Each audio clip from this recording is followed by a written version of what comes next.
Da-na-na-na. Ba ba ba ba. Yeah. Do do do do. Ma na na na.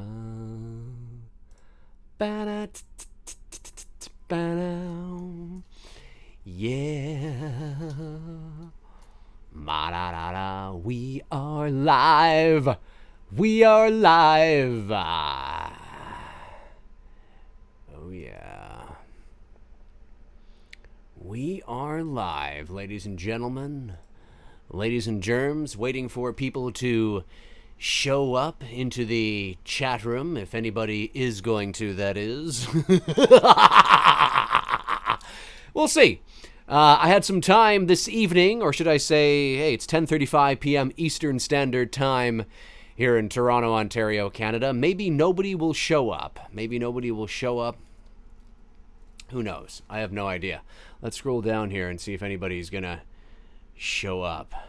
Oh, looks like some people are starting to show up. That's right, ladies and gentlemen. Come in, come all, wherever you are from.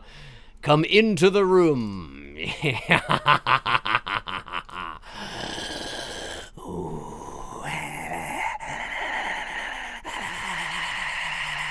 Imagine that was the whole video. Just an hour of this.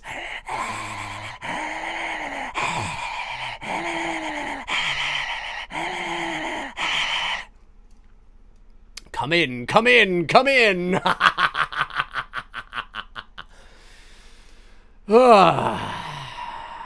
That's right, folks. An impromptu live hangout, ladies and gentlemen.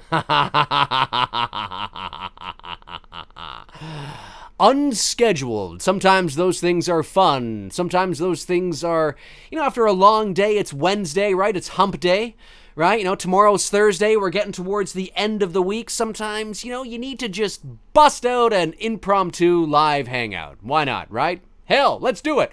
Let's do it, man. Come on, man. Yeah, I don't have my glasses on. I have my sunglasses on, so I'm trying to read what people are saying, but, happy hump day, happy hump day, happy hump day to you all. 25 people in the room watching. Let's see if we can get this baby up to 5,000. Yeah. I'm your boyfriend now.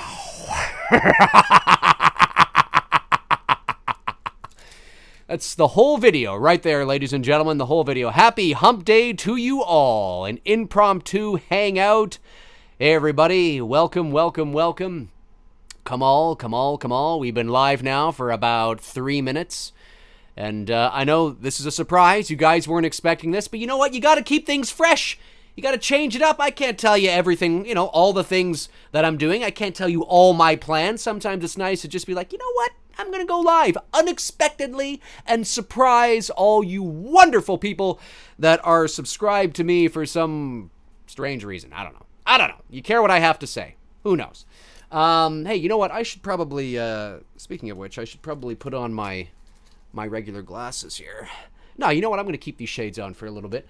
And I'm going to have my glasses here ready to go when I feel like looking at you more clearly. The Shape 1978. Hi, Dave. Hey, buddy. How you doing? Freddy voice on point. Oh, thank you. I appreciate that. It's, it's just me fooling around. Ba ba ba ba. Hey, Dave, have you read any of the Halloween comics? No, I have not. I know what you guys are thinking. Dave, what are you on? Are you on like Adderall? Are you on like too much caffeine? No, I actually don't like coffee at all. I like chocolate. I mean, does that count? I had some dark chocolate about an hour ago. But I don't drink coffee. I've always hated the taste of coffee. Hate it. Absolutely hate it. Anyway, yeah, so I thought I would invite you guys into my little lair here. And we'll do some AMA. Ama. Everybody now. Ama.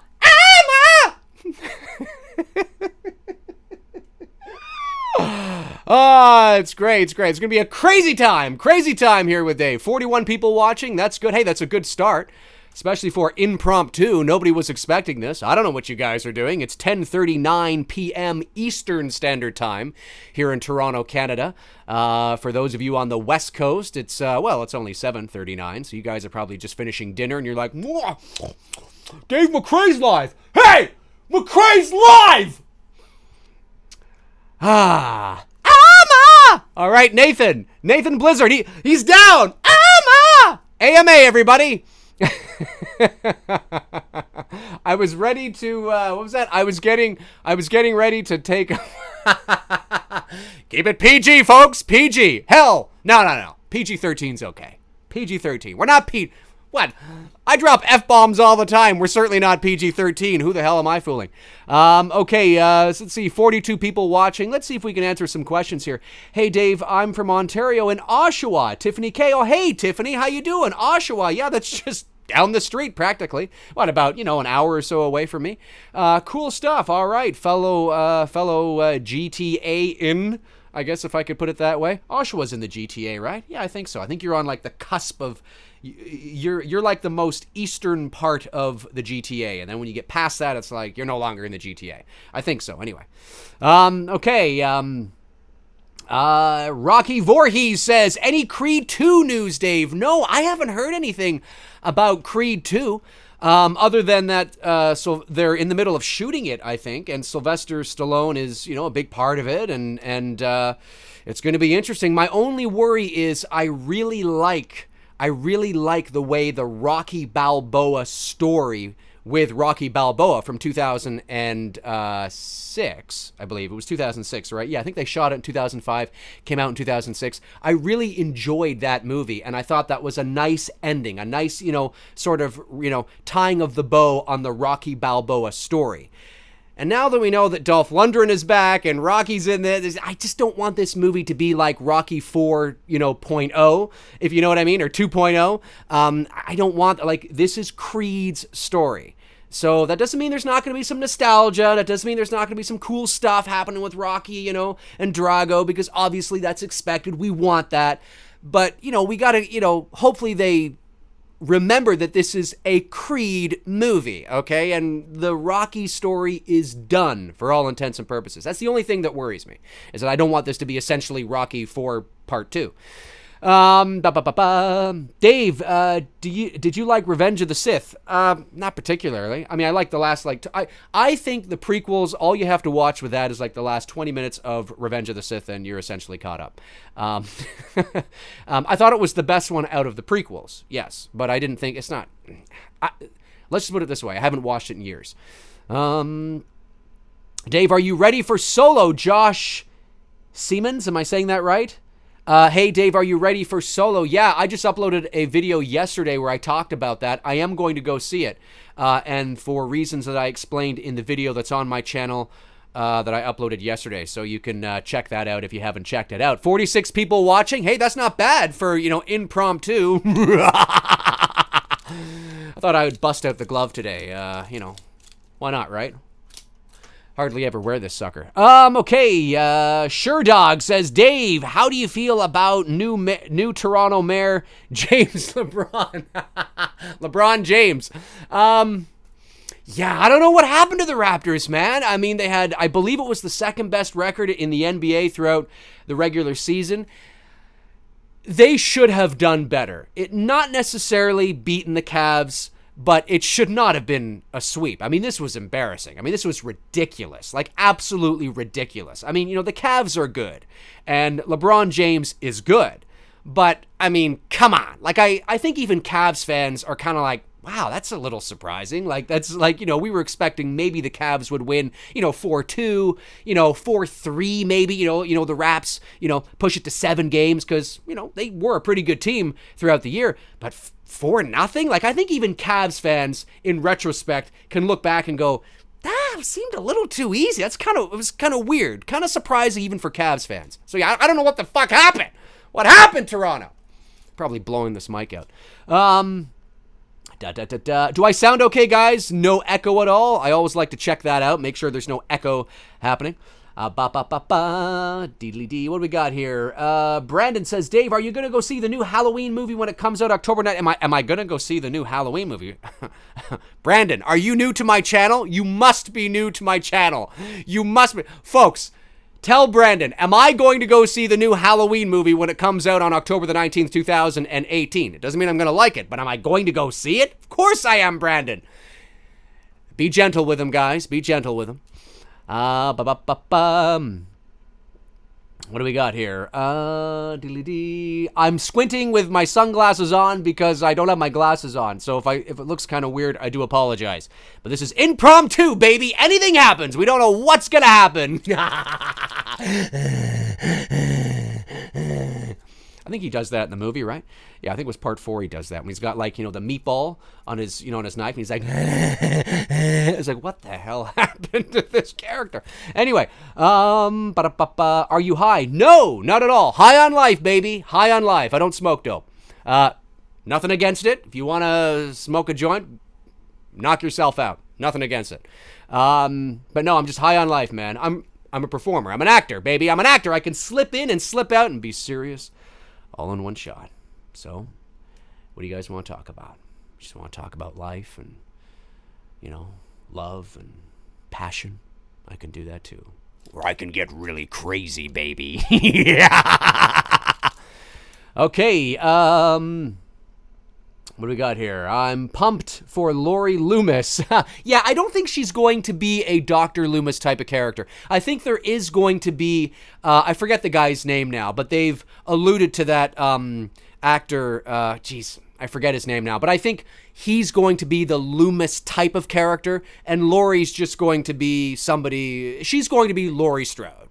She's not going to be the psychiatrist who's taking on the Loomis role. I think there will be a character to fill that void, but I don't think it's going to be Laurie. Danielle Harris, yeah, no. Happy 6,300. Oh, thanks. Thanks, Davis. Appreciate that. Yeah, let's go on to 7,000, baby. Hey, if you're watching this impromptu live AMA, if you're watching this impromptu live AMA and you haven't subscribed, hit that subscribe button, folks. ZR Production says, Did you hear the trailer might come next week? I did not hear that the trailer might come next week. I heard that the trailer was coming soon. That was the last I heard that Jason Blum said, which makes sense. I mean, the entire transcript of the trailer, the one that dropped at CinemaCon and the one that played in Mexico just a few days ago, that written transcript is all over the place. I mean, it's pretty much been spoiled. So I think they kind of have to release it, and it's got good buzz, okay? It's got good buzz, and people seem to like it. Doesn't mean you're going to like it, and it doesn't mean the movie's going to be good. But those who have seen it have been impressed with what they've seen. But of course, it's a trailer. That's the trailer's job. That doesn't mean the movie's going to be good, but that is a good sign. I mean, there are such a thing as bad trailers. So if this is a good trailer, that's a good sign. But whether or not, the movie's going to be good, who knows? But yeah, no, I mean, they have to release it. A few months ago, I said that I think the trailer is going to come in May or June. And that was based on sort of, the natural sort of sequence of events with a small film like this. When you go into, production, post-production, marketing, I was basing that on, if they're this far at this point and if they're getting this ready for now, I think you could probably expect a trailer by May or June. So, yeah, I mean, it makes sense to release it now. I mean, that's what I thought that they were going to do. And then when I heard that they might not do it till the summer, it was kind of like, guys, come on, it's all over the place. Just release it. Release the trailer. So, yeah, I if it does come next week, would that surprise me? No, not at all. That pretty much is what I thought was going to happen a few months ago, and pretty much I think what they're going to do now. 61 people watching. Hey, all right. Hi there. Hey there. Ho there. I have my shades. I don't know why I got my shades on. This is just, hanging out. Okay. Deku Scrub, am I saying that right? Hey Dave, I love your videos, man. Thank you, appreciate that. Quick question. I know you've said you don't play video games much, but have you heard of the Friday the 13th, the game?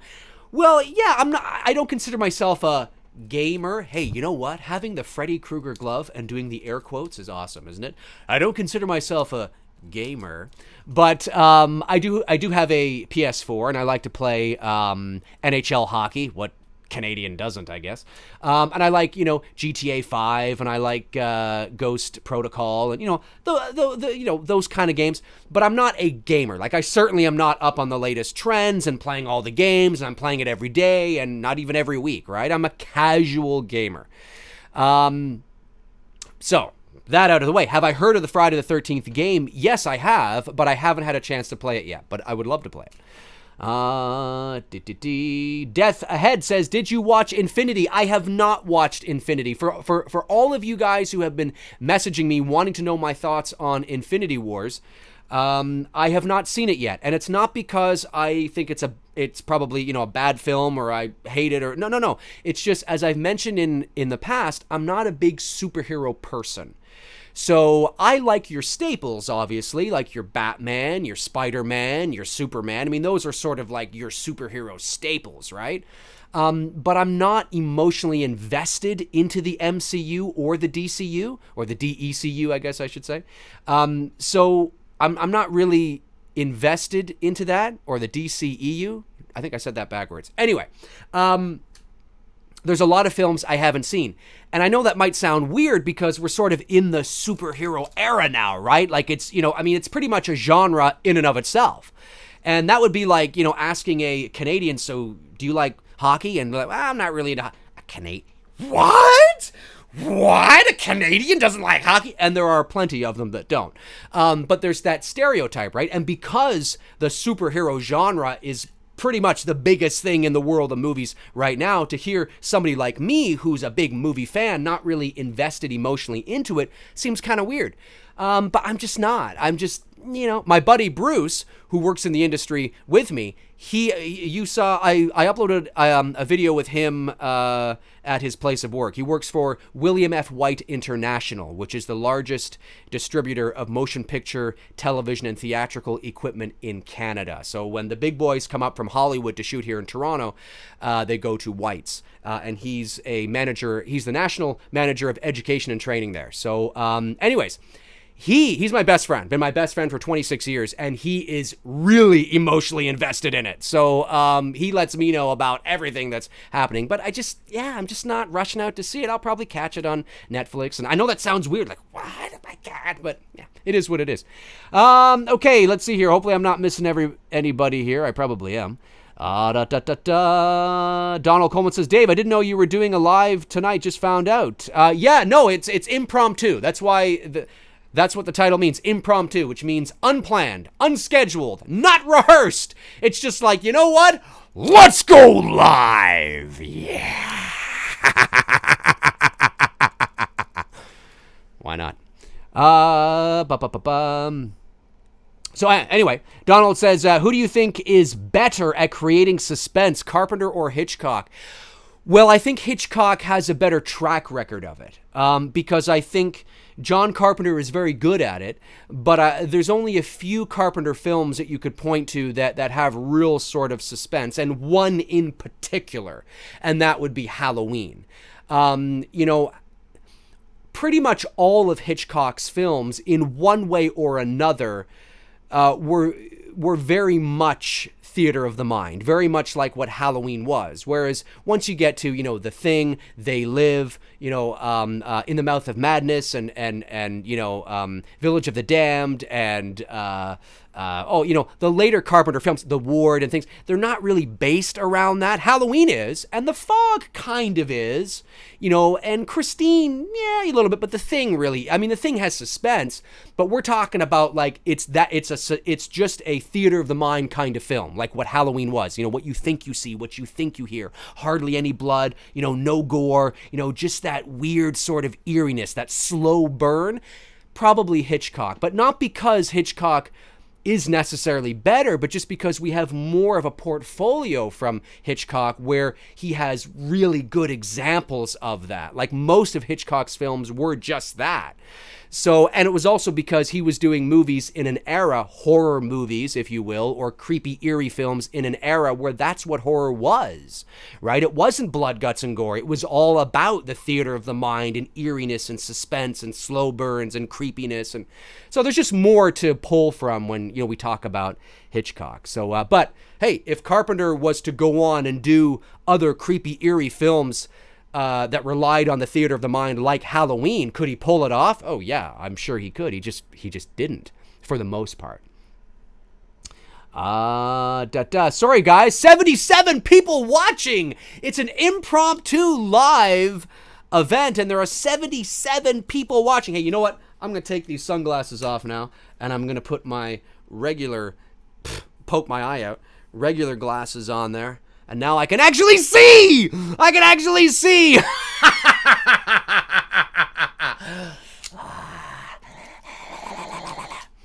I know, I'm doing it with the glove today, folks. That didn't sound right. Anyway, thank you, Dave. Love you, brother. No problem, man. Hey, The Shape 1978, Halloween 5. Halloween 5!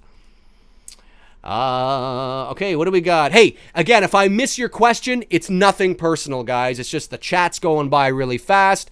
I'm in a good mood tonight, so I thought I would come live. So again, if I don't answer it, it's nothing personal.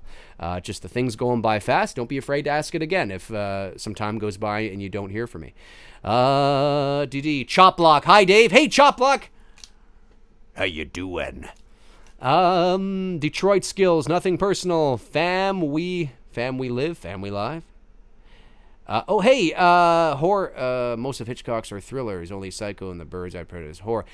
True, but even Psycho and the Birds had that, even Psycho especially had that sort of slow burn creepiness, you know what I mean? It wasn't all about blood, guts, and gore, because it was just a different time. That's not what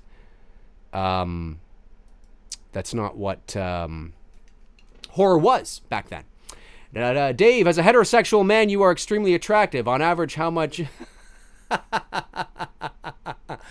Well, I have a steady girlfriend, so I get all that I need, ladies and gentlemen. Of course, if you were to ask Freddy, he'd probably say a lot more. Detroit Skills. Halloween H2O was a shit show. Yeah, Halloween H2O was, a lot of them were shit shows, guys. Halloween H2O, the only reason why I ranked Halloween 6 above Halloween H2O in the video where I ranked all of the original Michael Myers movies was not because I think Halloween 6 is necessarily a better film than H2O. It's just that, at least for me, Halloween 6, took place in Haddonfield, had that fall vibe, had that creepiness there. It kind of had that, they were trying to do something. H2O just was, like I've said 1,000 times, Michael Myers walking onto the set of Dawson's Creek. It didn't feel like Halloween, didn't look like Halloween. It was like I was watching 90210 with Michael Myers.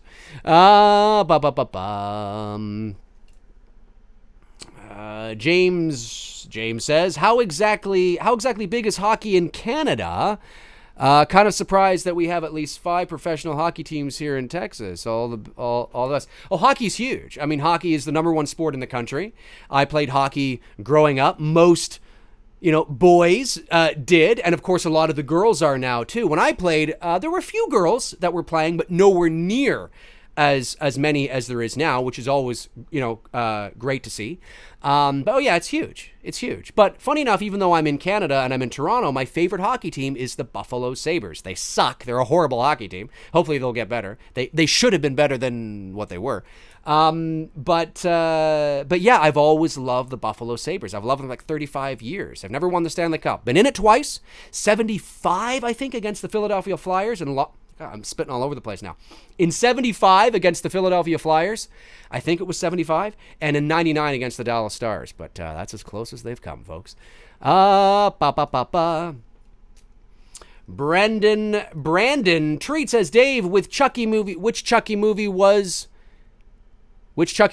your favorite? Is your favorite? The first one. I've only seen the first 3. because Chucky became you guys have to. I'm a horror purist, right? I've said that. I really like the first couple in a horror series. After that, it just gets stupid and silly to me. Chucky became like Freddy, where it was all it was almost like Scooby-Doo. Do you know what I'm saying? And I just didn't like that. The first Child's Play I thought was genuinely creepy. It was weird. It was eerie. Not that Chucky wasn't cracking a few little one-liners here and there in the first one, but it was really a creepy, eerie film. And I really like that. And 2 was like, and then by 3, which I think is the one that Andy joins the military or something like that, I was like, I'm not really. And then, of course, Bride of Chucky, Seed of Chucky, just like, I just have no interest watching this. But that's just me. I love Call of Chucky. That's great. I'm glad you do. I haven't seen it. And the probability is probably very low that I'd like it. What's your favorite Return of the Living Dead film?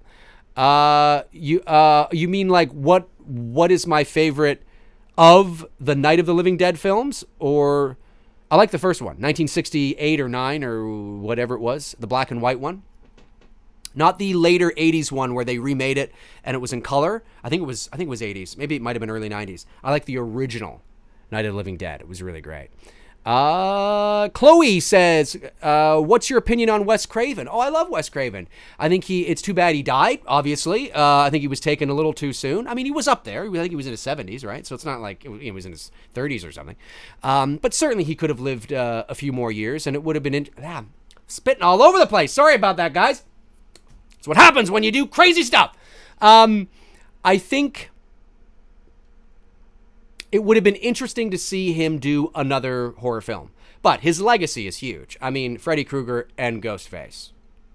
He certainly has had an effect on horror. Michael Myers fan 1001 says, Dave, do you have children? I do not have children. Most of my friends do, though, so I have a very good time playing Uncle Dave. Dee. Scrolling. 80 people watching the Impromptu LIVE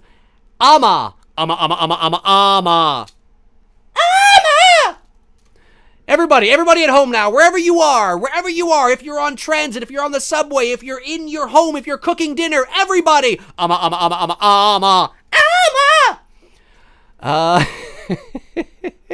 There's so many people that probably think I'm high right now, and I'm not. Imagine if I was. Daniel K says, hey, Dave. Hey, Daniel. What are your previous... going back here. Michael Myers... what are your previous jobs before getting into the movie industry? My previous jobs before becoming a full-time professional voiceover actor and venturing into the world of the entertainment industry. I worked at a video store for a couple years. Rogers Video here in Canada. Rogers Video was essentially the Canadian video chain like Blockbuster. We had a Blockbuster as well, but we also had Rogers Video. So I worked there. I was just a guy working behind the counter, talking about movies. Loved that job. I also worked 2 years at Walmart. And I worked in the seasonal department. That's when I was, trying to get my career going, probably about 2001, somewhere around there. So it was a long time ago now. I worked at McDonald's in the late 90s. And I worked at a movie theater for 2 years as well. So that was a lot of fun. So yeah, I had quite a few jobs before I ended up doing what I'm doing now. Gabriel says, why did you start YouTube? Well, I don't know if you watched my channel video, Gabriel. I think I'm saying that right? But I basically, in a nutshell, because you can go and watch that, I've had this channel since 2006. But I just used it to upload just my Halloween fan films, some Michael Myers stuff. And it wasn't until about a year ago that I started to put my face out there more. And my girlfriend sort of was like, you got to put your face out there more because, I have all these things I want to say and talk about and mention and, bring to the table. And she was like, you got to do that, guy. I was like, yeah, you know what? I got to do it. So I started doing it and here I am. But I've actually had the channel for 12 years. Let's see here. Horror. Oh, what do we got here? Horrid films. Yes, I'm from Toronto too. Do you remember Jumbo Video? Hey, you're from Toronto as well. Of course, Jumbo Video. Yeah, the best part about Jumbo Video was when you'd walk in, it was the popcorn, baby. You could go in and they'd have like little bags of popcorn and you could walk around looking for your movie to rent, having some popcorn. You're like, and imagine if every bag of popcorn came with your own Freddy Krueger glove. So you'd walk. Yeah, that'd be amazing. But the bags of popcorn were absolutely true. I love Jumbo Video. I think there's still one in Belleville, Ontario. I think. Or is that a Sam the Record Man? One of the two. I think there's still one Jumbo left somewhere. Mark Sievers, says, do you think Han Solo turned Kylo Ren's lightsaber on? No, I do not. That was a very symbolic, that was a great, look, I didn't want Han Solo to die either. But that moment had to happen. And the symbolism around that moment is beautiful. That, as much as I didn't want Han Solo to die, at least his death was given justice. Okay? Unlike Luke. Okay? At least that's like, okay, I can deal with that because it served Kylo Ren's character arc.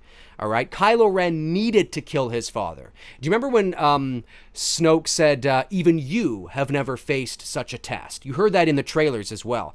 He's talking to Kylo Ren. He's talking about, you have to do this. If you want to be taken seriously, if you want me to take you seriously, if you want everybody else to take you fucking seriously, you got to kill your own father. He's a weakness. He's a pull to the light. You have to prove to me that you can do that. And when Kylo Ren said, I know what I have to do, but I don't know if I have the strength to do it. He's talking about, basically what he's saying is, I know what I have to do. In other words, I know I have to kill you, but I don't know if I have the strength to do it. But Han Solo is interpreting that as, I know what I have to do. I got to leave and break away from, the dark side, but I don't know if I have the strength to do it. Nah, that's not what he means. It was great, a great scene. So do I think that Han Solo... No, not at all. Not at all. Kylo Ren murdered his father because he had to do it. Deedly-dee. Da-ba-ba-ba. Let's see here. Yeah, we're going on. Hey, if you're just joining us, this is an impromptu live... AMA, Ask Me Anything, that I just decided to do one. Got to keep things fresh, folks. You never know when Dave McRae is going to do a live AMA. And I thought I would do it with the Freddy Krueger glove on today. Chris Hess says, Dave, are you a Hellboy fan? Not really. I'm not a fan, but I'm not a fan. Whatever. I'm just scrolling back. Oh, hit the microphone here. Just scrolling back to see if I've missed anything, because I want to try and at least be fair to some people that are here, that are sticking around and watching. Okay. Mr. Cheese Potato. Love that name. I know you've said before you hope the new Halloween is the last one, but do you hope they kill Michael or leave in prison? I'm assuming you mean leave him in prison or something of that nature. I really don't care.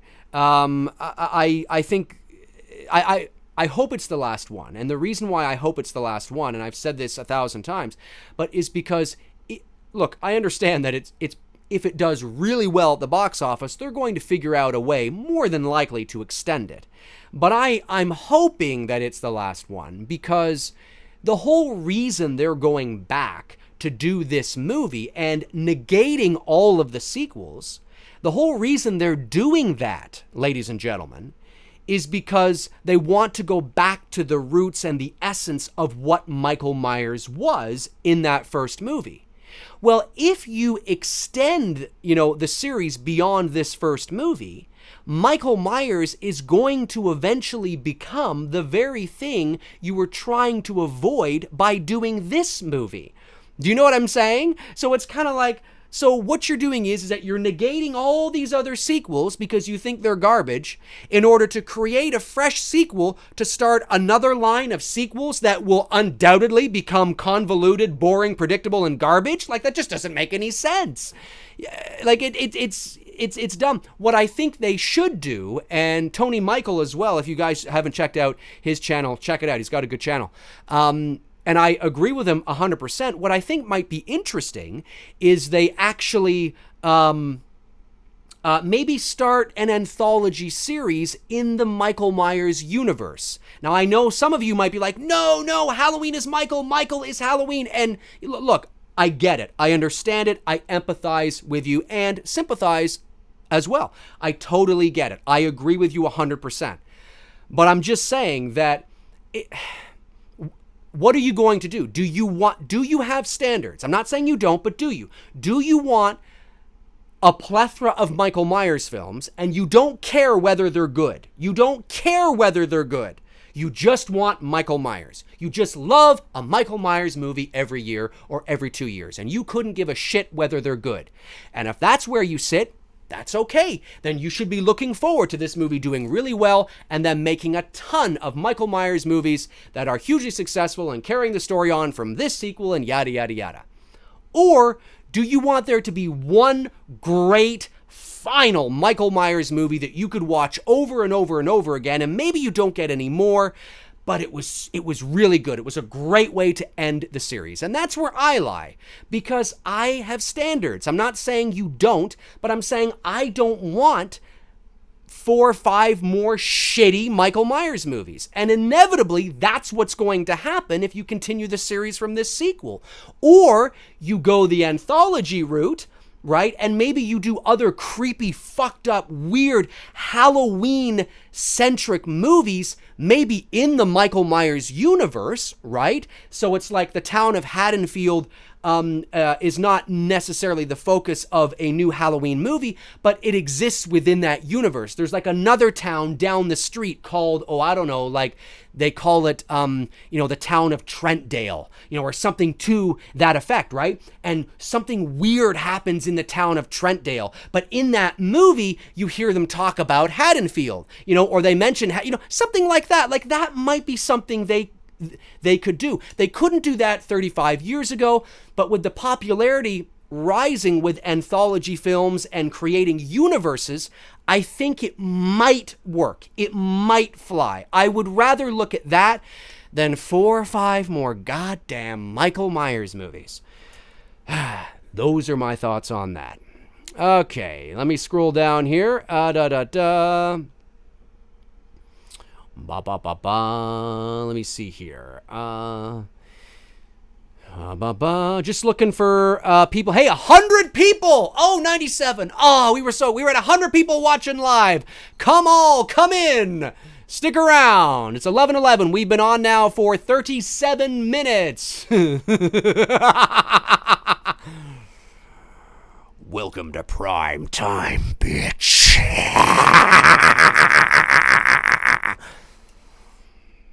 If I really wanted to get into the Freddy character, I would, but I'm just messing around right here. But if I really wanted to bust out some hardcore Freddy, I could.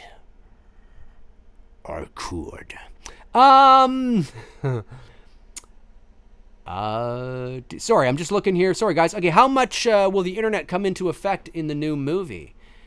How much will the internet come into effect in the new movie? What new movie? Josh, are you talking about the new Halloween movie? Like, I don't think it'll come into effect at all, if that's what you're talking about. Let me see here. Horror Freak says, are you planning on making another Halloween fan film? Maybe.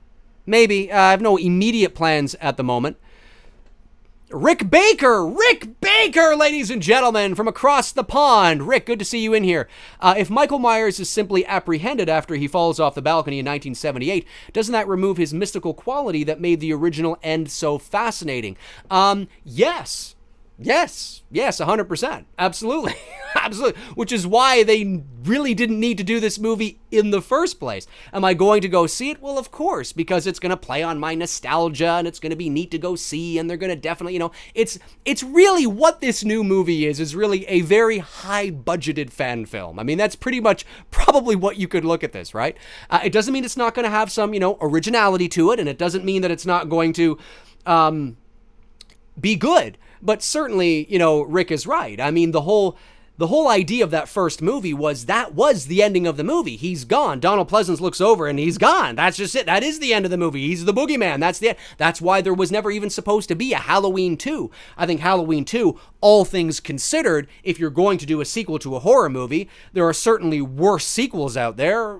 You know, Halloween 2, I think, did okay. And part of the reason why I think they did okay was because it did pick up exactly where the first one left off. But you're absolutely right. I mean, it does remove a bit of that. I think there's enough to play with that I think they can get that back depending on what they do in this new film. But you're certainly... Yeah, I mean, the whole idea of the ending of the movie was he's just gone. That just is it. Woo, weird. You know what I mean? Yeah, you're right, Rick. 100%. Have you seen A Quiet Place? No, I haven't seen it yet. I'll probably wait till it comes out on Netflix. And, you know, I'm not saying it's not good. It's just I wasn't rushing out to see it. Okay. Chillin' like a villain. Love your show. Oh, it's a show now. Welcome back to the Dave McRae Show, ladies and gentlemen. Freddie, how you doing? Thanks, Freddie. You can take a seat now, you son of a bitch. Greg Williams Jr. says, can you please explain the blonde hair in Halloween 4 when Rachel... Yeah, that has something to do with... that's a mistake. That's a mistake. That has something to do with... somebody in the comments can probably get to it a lot faster than I could, because it's probably easier to type this a lot faster than it is to say it. Something to do with the mask not being ready or something, or there was a mistake, or they shot... Anyway, somebody comment and answer answer Greg there, because yeah, it is a mistake. It's 100% a mistake, and you can find that out. You actually can find out that information online as well if you Google it. Isaiah says, Dave, your Halloween fan film was so amazing. Thank you. I'm assuming, which one? The Night He Came Back, The Shape Attacks? Maybe The Night He Came... Thanks. I appreciate that. Try to, you know, have some fun with it. Okay. This is great. 96 people watching right now, ladies and gentlemen, on this Impromptu Live AMA. Sounds like I'm saying ABBA. If you change your mind, take a chance, take a chance, take a chance, take a chance. I think ABBA's making a comeback, actually. I think they got something coming on. Captain Brandon, Mr. Rockabilly says, it's also in the commentary track on the Blu-ray. It was a prop department mess up at the time. Yeah, exactly. Yeah. I knew it was a mistake. What the fuck? How does that happen? Like, it's not like, you know, it's the same mask, but the eyebrows are, you know, but no, it's a complete, I don't know what the fuck happened there.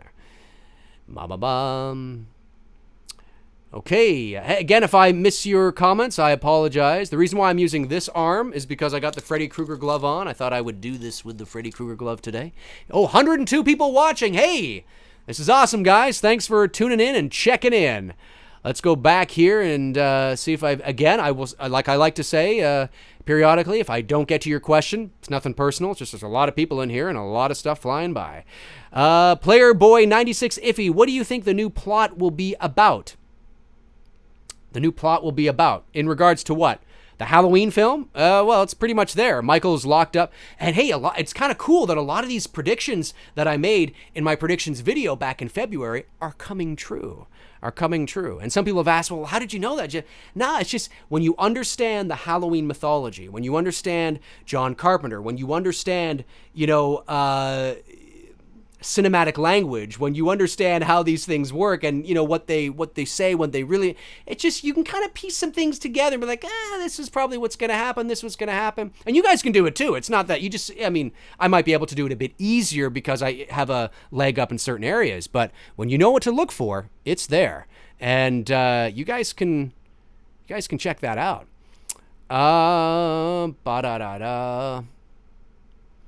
Dave is the greatest Michael Myers. Well, I wouldn't go that far, but I appreciate that. I've had a lot of people actually compliment me on my portrayal of the Shape. And I just try to emulate Nick Castle because I think he's the best.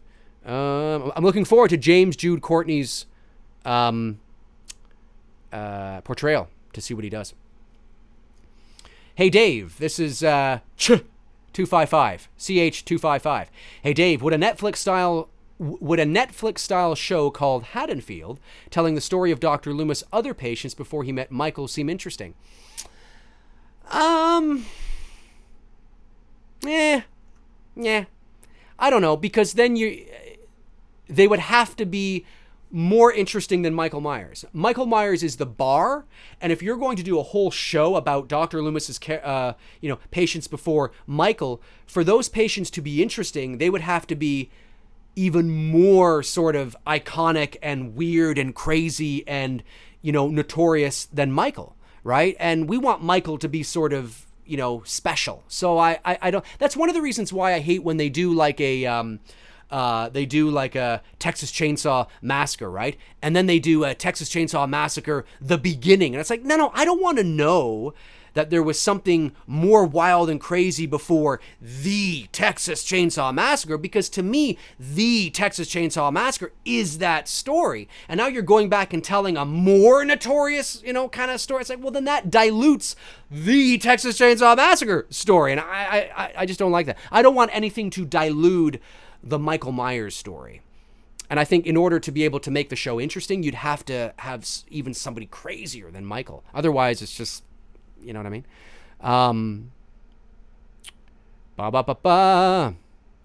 Scrolling. Keep those comments coming. We're up to 101 people watching. Pretty good. Dave, I'm about to go to bed. Good night. Sleep tight, Brandon.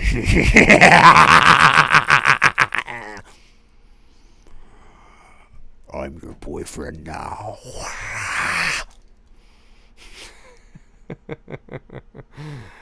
Oh, the fun I have. Robert Englund, if you're watching. Hey, okay, what do we got coming up here? Brad Willis says, do you believe John Carpenter will play the same score for the new Halloween movie, or do you think he will play the same score along with new music? The latter. I think he will play the same score brought into the 21st century, so a modernized version of it. Nothing crazy, just a bit of tweaking, and he'll have some new stuff as well. What do we got here? It's Thad. Michael won't have his mask on in the first act of Halloween. No, that's true. Apparently, according to some of the transcripts that I've been reading of the trailer and some of the details coming out about the new Halloween movie and the story, Michael will not have his mask on in the first part of the movie. But I don't think you're going to see his face. No, I don't think you're going to see his face. And if you do see his face, that is a huge mistake. Huge, as Donald Trump would say. It's huge. Yeah, I don't think you're going to... I think it'd be a huge mistake. I think you will know that he doesn't have his mask on, but you're not going to see his face. At least that's what I'm hoping. Okay, if the camera shakes a little bit, just because I have my hand on the desk here. Let's see. Who do I want to kill? What is your top 5 horror slashers? Well, Freddy Krueger is one of them. I don't really consider the first Halloween a slasher movie, even though I know it's lumped in there because where else are you going to lump it? So, A Nightmare on Elm Street, Halloween, the first Friday the 13th, the first Child's Play, and then pretty much the staples, like your Child's Play, your Freddy, your Elm Street, your Friday, and your first Texas Chainsaw Massacre, maybe. I mean, I know that's pretty uneventful and it's really cliche, but in terms of slasher films, because I'm not a big slasher fan, I love, the psychological elements and components to a horror film, which is why I think I love the very first Halloween so much, is because it's more of a psychological, eerie thriller kind of movie to me. A lot of psychological components to it. So I guess, yeah, it's pretty uneventful, but those would be my choices. And I love Elm Street too. I'm a big fan of Elm Street too. Nathan Blizzard. let's be honest, Dave McRae is the first. Is the what does that say? Something popped up here. Dave, let's be honest, Dave McRae is the best slasher. Yeah. Hey, if they want to call me, no news on an Elm Street movie. They've sort of shelved it, but hey, if they want me, if they want me there, man, I'll do it. I'll do it. Don Solo says, how do you celebrate the holiday Halloween? Well, years ago, when I got too old to trick or treat, I used to actually put a haunted house sort of show on at my house when I was a teenager. And this was in Ottawa, where I grew up. Where I went through my teenage years. That's the nation's capital. The capital of Canada is Ottawa, the city of Ottawa. And and that was a lot of fun. And then when I moved back to Toronto, there was about 4 or 5 years there where I would put on a Halloween show as well. And it was a little more extensive. And I did it with my best friend, Bruce. And we rent some lights from William F. White International. And we put on a light show. And I'd dress as Michael Myers. And he'd, dress up as well. And we'd have a car there with cop lights and fog machines. This kind of stuff. So that's how I would normally do it. Now, I haven't done that in a few years. But maybe I'll get back to doing it. Who knows? Who knows? Hey, Dave, did you ever see Mother by Darren Aronofsky? No, I didn't, because when I read what it was about, I was like, yeah, I have no interest in seeing that. Brett Young says, do you think they should add a Dr. Loomis voiceover somehow in the new Halloween, sort of like they did with H2O? No. Nope. Guy's dead. He's gone. Let it be. Let it be. Let it be. Troy says, you like Stranger Things, Dave? I do. Yeah, I do. I mean, come on. I'm an 80s kid. I grew up in the 80s. It's tailored to my generation. So 100%. Yeah, I love it. I didn't like season 2 as much as I liked season 1. I found season 2 to be a little more, a little bit repetitive. I think with Stranger Things, whatever they're going to do with Stranger Things season 3, they're going to have to do something different. Not completely a 180, because there is a visual aesthetic and a an expectation that we have, but they have to start doing something different, because I found one of my favorite episodes of season 2 is most people's least favorite, and that is the episode where it focuses more on Eleven and that gang, and a lot of people don't like that because it took them away from the town. I forget the town's name now. Anyway, and a lot of people don't like it. I actually liked it because it was a nice change of pace. And I just found that it was getting a little too repetitive for me. I thought that Stranger Things season 1 was a nice, tight, locked 8 episodes, I think it was. It was nice. You didn't even have to do a season 2. I understand why they did a season 2. I get it. People wanted it but you didn't need to do it. It was tight. It was locked. It was great. And I don't want Winona Ryder's character and what's his fucking face? The sheriff now. I'm blanking. I don't know why I'm blanking. Anyway, comment. What the fuck is the sheriff's name in Stranger Things? I'm blanking. Hunter? No, not Hunter. What's his name? Why am I blanking? I'm blanking. Comment. Let me know. Hopper. That's it. Thank you. Thank you, Zachary. Hopper. Yeah. I don't want Winona Ryder's character and Hopper to get together, because I don't think in real life they would. I think Winona Ryder's too neurotic, and I think I know Hopper's going through a hard time right now, but I think I could see them as friends, good friends. Maybe they had a fling. I don't know. Maybe they have a fling. I don't know. But I don't want them to get together. It's a little too cliche. You can see it coming. I think they should just, you know what I mean? I liked season 2, but I didn't love season 2. And when it ended, I was like, okay, that was very similar to season 1 in a lot of respect. So whatever they're going to do with season 2, and I don't think they should have killed Bob. Bob, right? That's the Sean Astin played, but I don't think they should have killed him because he fit. He was that sort of naive, sweet kind of guy. He fit with Winona Ryder's character. He was a nice balance to her being neurotic. He was like the complete opposite. He was a nice balance to her character. And I think she would have come to appreciate him on a deeper level. And that would have been nice to see that relationship build over the next couple of seasons. Hopper's too smart. No, he doesn't need that. He can find somebody else. That's what I think. So hopefully with season 3, they change it up a bit. Not completely, not a complete 180, because, we have an expectation of what to expect with the visual aesthetic of this show. But I think you know what I'm trying to say. 104 people watching. This is great. 54 minutes into the live impromptu AMA. Here we go.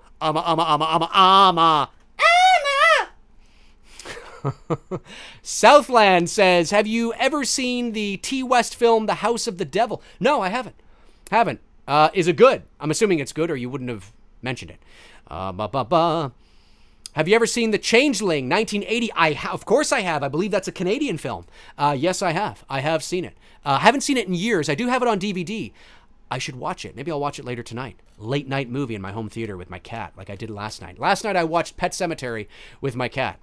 And hey, if you guys aren't following me on Facebook, you can. Facebook.com/manythingsdave McRae. McRae's MCRAE. Follow and like that page there. That's where you can keep up to date with me when I'm not posting here. That's where I tend to post. Finn says, have you seen The Guest? The Guest. That sounds really familiar. Maybe. I'm not sure. It's not ringing a bell right off the top of my head. How about The Gate? Yes, years ago I saw The Gate. Love that. That's a 1980s film. Yeah, loved it. I think they made a sequel to that, which I haven't seen, but I love the original. Quinn Music says, Dave, I love your singing. My singing, yeah. Sherry, baby, Sherry, baby. It's just a really easy voice to do, so that's why I do it. At least for me it is. I can hit it pretty well. I mean, it's a caricature of the Four Seasons. Obviously, I sound nothing and nowhere near as good as the Four Seasons, but I think you know what I'm talking about. Rick Baker again. Do you think a remake of Jaws is warranted? Great question, Rick, and this is what I have to say about that. No, I don't think they need to remake Jaws at all. Jaws is one of those films like the original Star Wars where it sits on a pedestal where you just don't remake it. But one of the reasons why I am totally against it is because of that. But the other reason is that I still to this day don't think they have mastered, although I have yet to see the movie, The Meg, right? Or Meg or whatever it is about that gigantic shark. I don't think they have mastered computer-generated sharks. I just don't think they have. Every shark movie I have seen since Jaws, obviously they're using CGI sharks, and I get it. I understand why they would do that, of course. It looks fake to me. It doesn't look like a real shark. If it's swimming slow, if it's sort of, going past something or in the distance or in the background or it's a quick kind of shot, yeah, it's all right. But if it's attacking anything or anybody or coming out of the water, I'm like, this is fake. I, ironically enough, think the mechanical shark in Jaws to this day looks more real, okay? Younger folks may not agree, but I think that shark looks more real today and more terrifying today than any of the computer-generated sharks I've seen in any of the shark films. We'll see what the Meg looks like. Now that's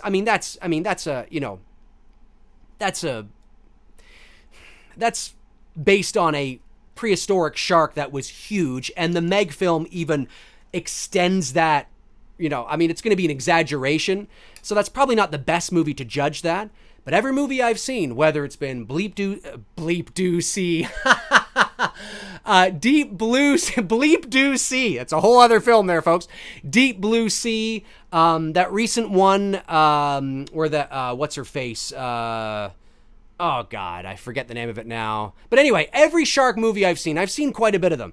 I just don't buy into, I don't think they've mastered it yet. And until they master it, where I look at that shark and I'm like, wow, that looks like the apes from, the Planet of the Apes movies, where it's like, wow, you've done a really amazing job here. Or it looks just as good as the T-Rexes in even the original Jurassic Park films or in the current, I'm like, wow. Okay, but until then, yeah, the shark shit, I'm just not, so, no. And even if they could, it goes back to my other thing where it's like, no, Jaws is like, no, you just don't remake Jaws. You just don't do it. You do something else with sharks that may be just as terrifying.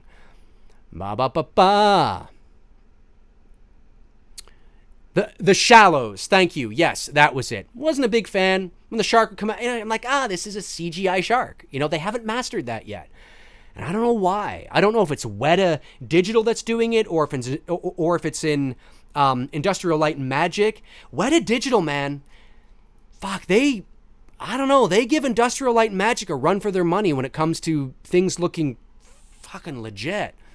I know ILM is like, the creme de la creme when it comes to visual effects, but Weta, man, they're amazing. We've been on here for 59 minutes, 104 people watching. Yeah. All right. I say I love The Shallows too. Yeah, I wasn't a big fan of The Shallows, but I'm glad you enjoyed it. Are you a Jeepers Creepers fan? I like the first one. Didn't like the second one. Haven't watched the third one. Scrolling back to see if I missed anything. See if I missed anything. To see if I missed anything. Adult Swim fan 2003 says, Dave, do you like The Kids in the Hall? Yeah, I did. That was a Canadian comedy troupe. And I did. I thought they were kind of funny.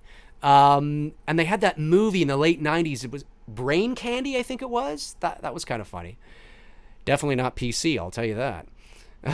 Couldn't do it. There's a lot of things I find funny that you just can't do anymore. And there's a lot of things that I watch in like sitcoms, like even like sitcoms from the 90s, like Frasier or Seinfeld or whatever. And it's just like, yeah, you couldn't do that now without getting reamed out. People need to calm the fuck down. People need to calm the fuck down. That's not a Freddy voice. That's like, I don't know what voice that was.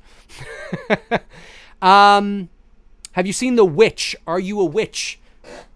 Yes, I am a witch. And I did see The Witch, and I liked it for the most part.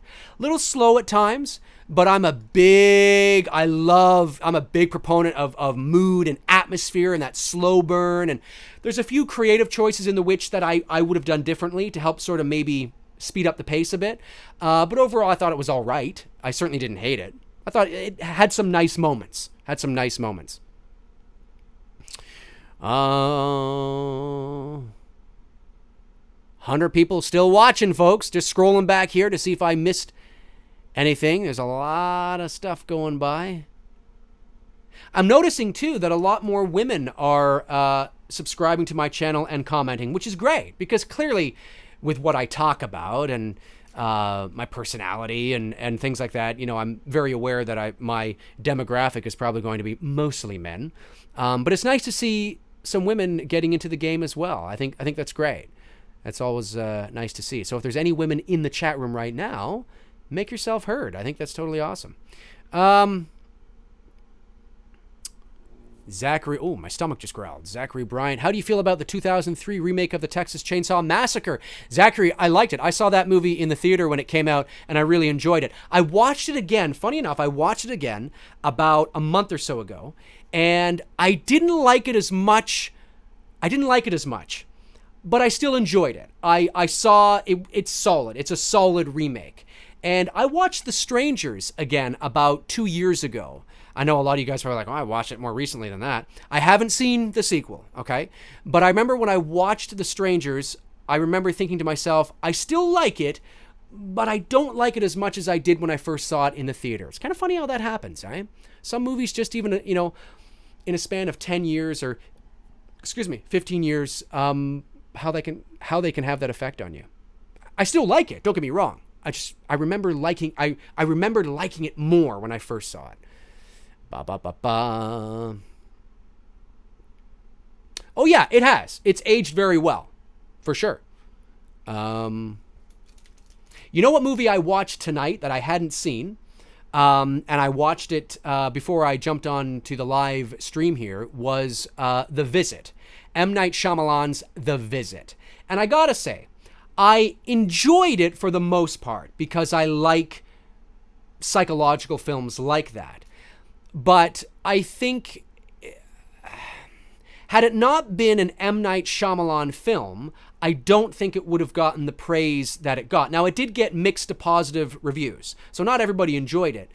but there's certain parts of the acting that I thought were weak.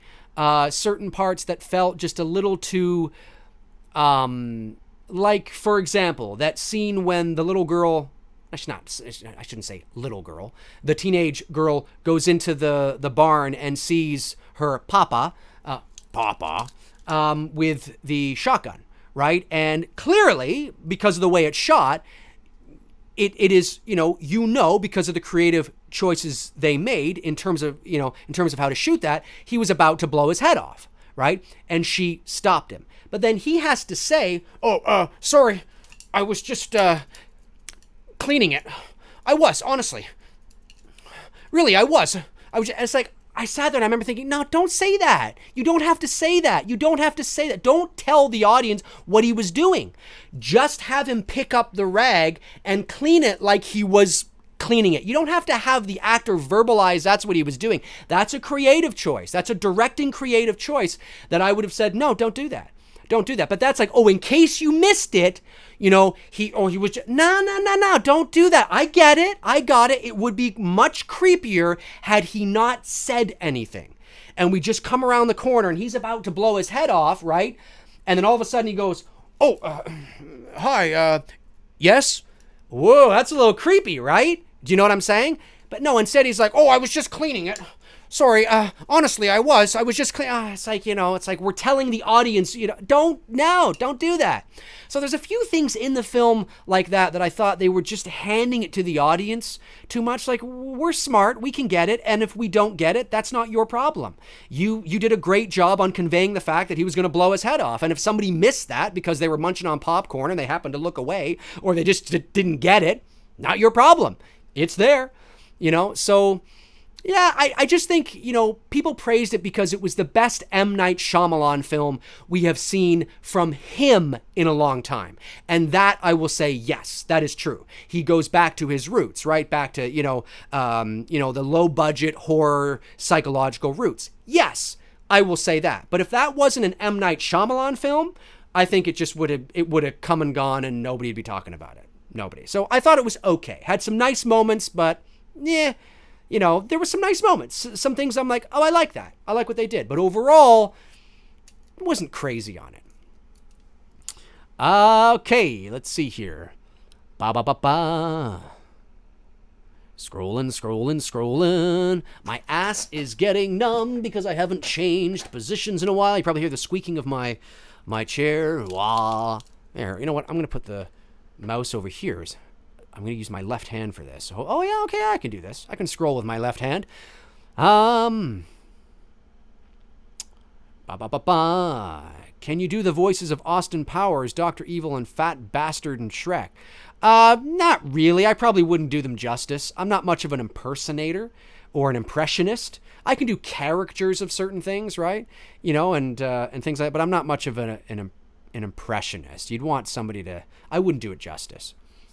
I can do all sorts of crazy voices, but, that's a tall order to live up to. To do it justice anyway. Okay, Dave, will you ever direct a movie on the silver screen someday? I hope so. Thanks for the question, K316. I hope so. I'm in development right now. I've been in development on a movie for years, ever since my second year of college, which is 18 years ago. And it's a movie called Port Robinson Road, and it's a supernatural mystery thriller drama. And I've been writing the script for years and tweaking it and polishing it and tweaking it and polishing it. But it's not a horror movie. It's a real mature thriller mystery drama about an abandoned farmhouse based on true events, by the way, from my second year of college, and about the weird and unusual things that happen at this farmhouse that that have the college students that experience this phenomena to question life after death and consciousness and reality. And that's all I'll say about it. But that's a dream film. If I never direct a movie that makes it to the screen ever in my life, except for that one, I'll be happy. That's like my baby, right? Like, that's that dream job. That's like George Lucas's Star Wars. Do you know what I'm saying? Like, it's like that kind of like, oh yeah, that's it. But I'm in the fine tweaking and polishing. The script is like pretty much done. I'm just tweaking and polishing it to kind of just shape it. But yeah, it's a long-term love passion project, I will say. Jake V says, do you believe in ghosts? Do I believe in ghosts? I think there is a high probability that something survives the death process. What that something is, I don't know. I don't necessarily believe in the traditional ghost thing, but I think there is enough, at the very least, there is enough circumstantial evidence to look into it seriously. Okay? But I don't think all the ghost hunting shows and all these ghost hunting shows and, all those, they don't really ask any hard questions. It's a lot of fun for the viewer, and you go into a place and, ooh, it's haunted, and ooh, we get something on tape and all that kind of stuff. But you're still no further along than you were before you went in, right? So for me, it's all about what happens to consciousness when we die. Where is the seat of consciousness? And, is there a reality? Is there consciousness? Does consciousness survive the death process? That is interesting. And when we start there, then we can start to kind of figure out, what these ghosts or what these phenomena are that people are experiencing. That's the way I like to look at it, because you got to look at it like that. You have to look at it from a serious scientific perspective.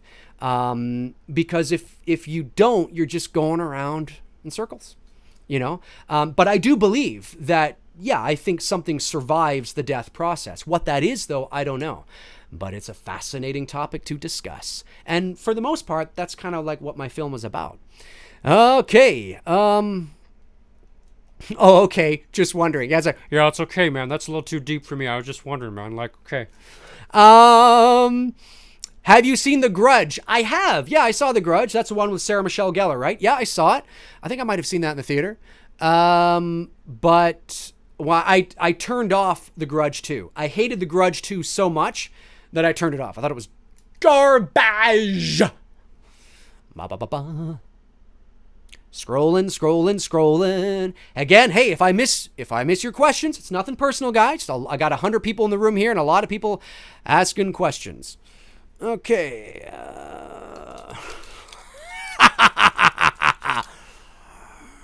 Jesse, you've got the body. I've got the brain.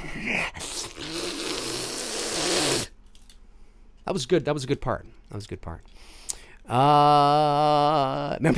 Remember Jesse's dance? Remember Jesse's dance in A Nightmare on Elm Street 2?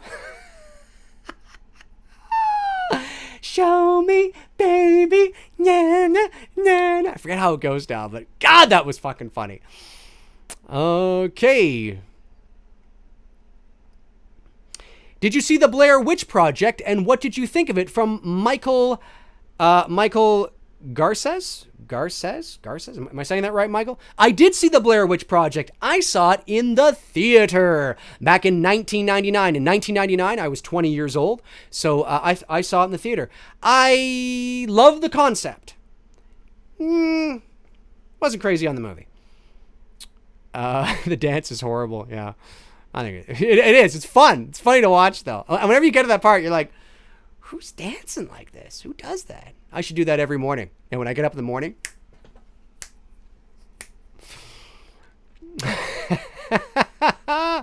woo!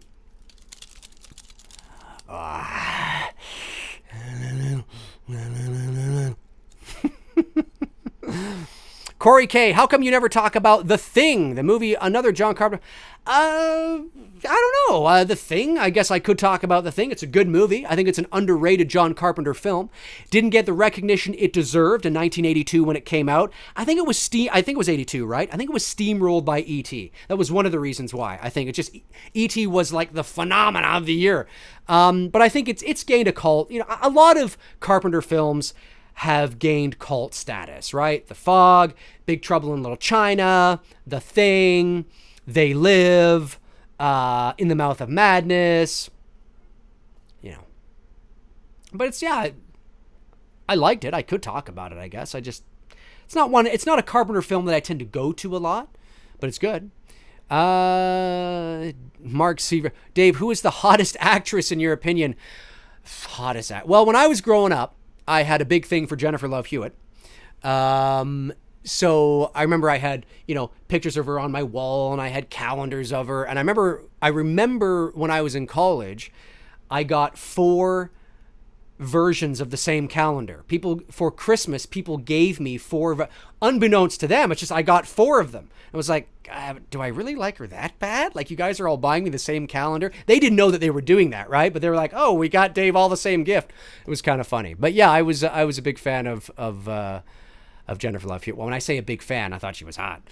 But today, I don't know. I'm not really up on, as you get older, you sort of grow out of that kind of phase, and I'm not really up on who's hot and who's not right now, and I'd have to think about that. But when I was growing up, it was Jennifer Love Hewitt. Jurassic Productions.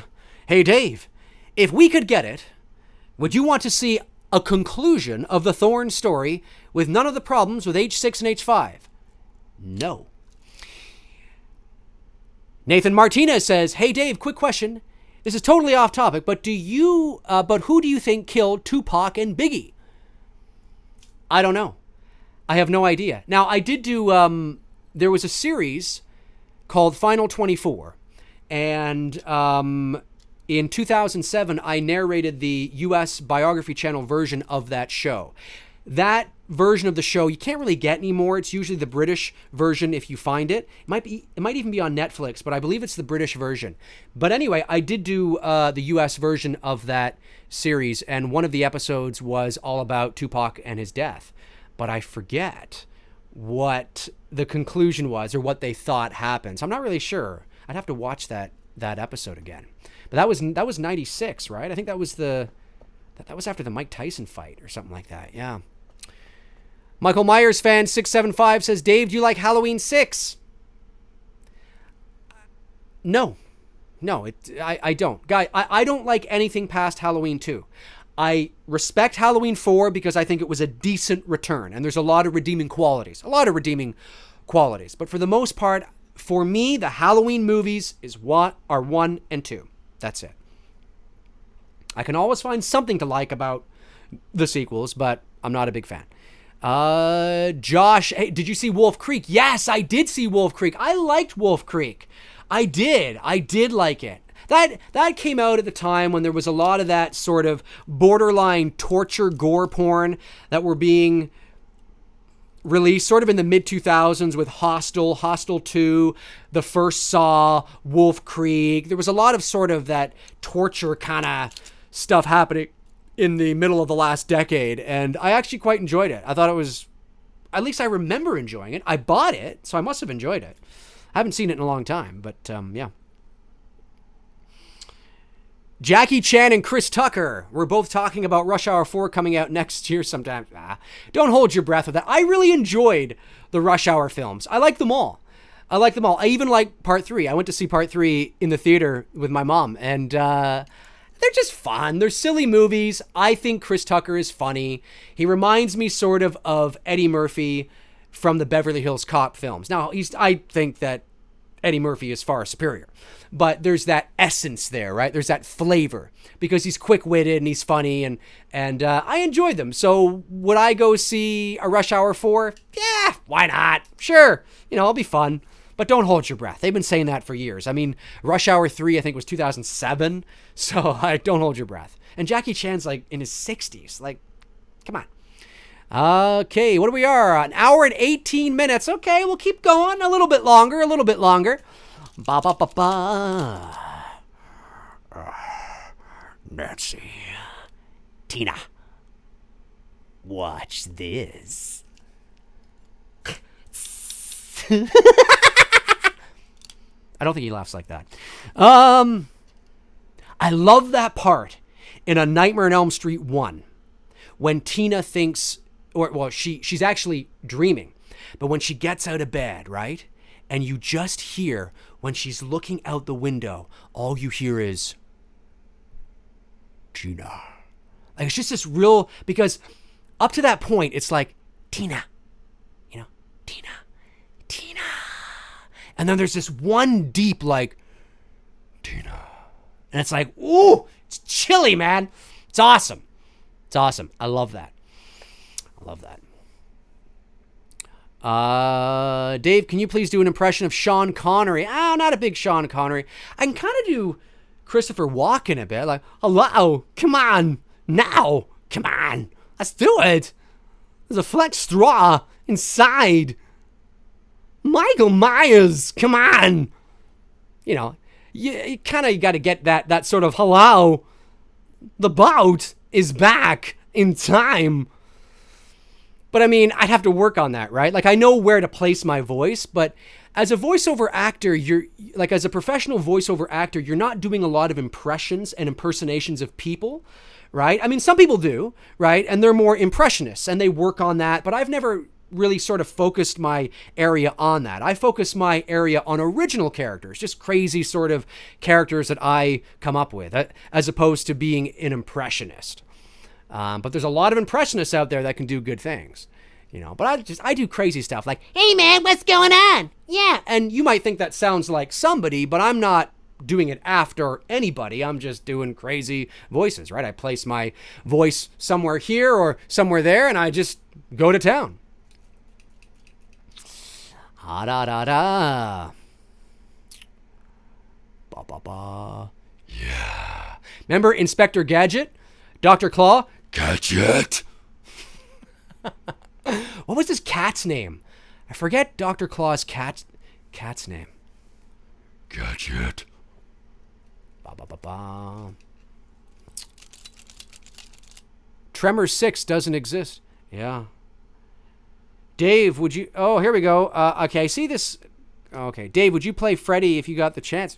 Yeah, of course I would if I got the chance. And I'm not a big guy. I'm like 5'8", right? So, I mean, I could definitely play Freddy. Robert Englund's we're about the same height, give or take, a little bit.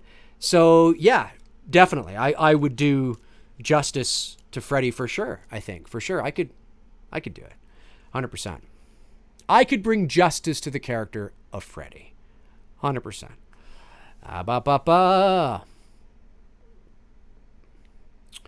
Dave, who is more annoying, H5 Tina or HR Jen? I don't know. Tina.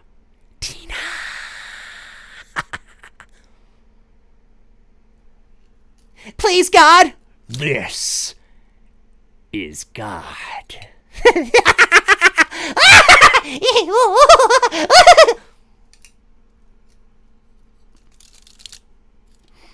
It's like a cross between the Joker and Freddy.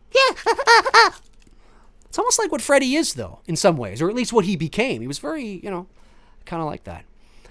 Dave, have you seen The Descent? Yes, I have. I loved The Descent. Was there a sequel to that movie? I think there was. I haven't seen the sequel, but I loved the first one. It was very claustrophobic. It was great. Haven't seen it in a long time, but I have seen it.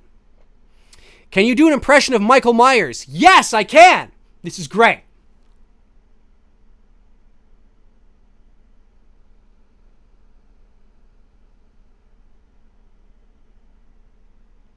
There you go.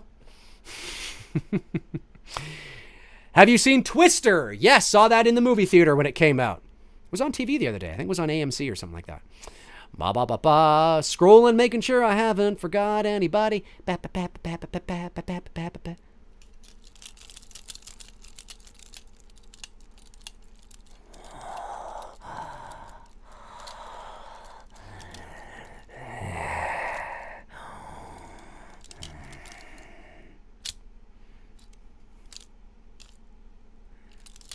Dave, did you see 50 Shades Freed yet? Oh, yeah. I've seen all the 50 Shades movies, man. No.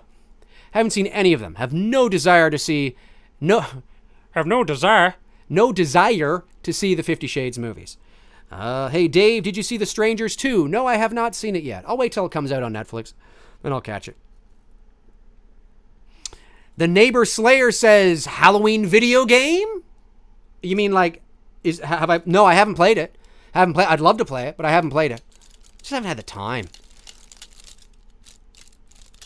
They're so good. They are so good.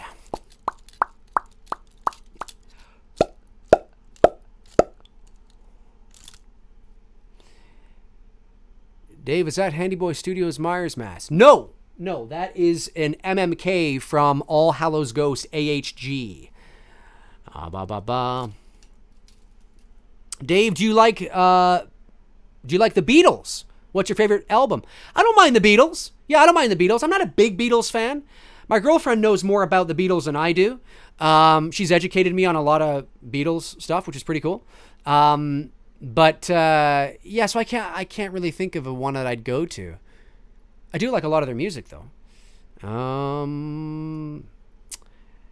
Peyton Harden says, have you done any commercials? Have I done any commercials? I've done thousands of commercials. You mean like have I appeared in a commercial with my face, or are you talking about voiceover? Have you seen Sleepaway Camp, 1983, years ago? Haven't seen it in years. That's one I should watch again. I remember liking it.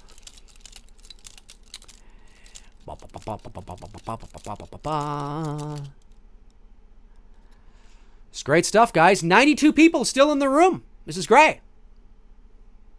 I'm bobbing to no music. I'm bobbing to life. I'm bobbing to life, ladies and gentlemen.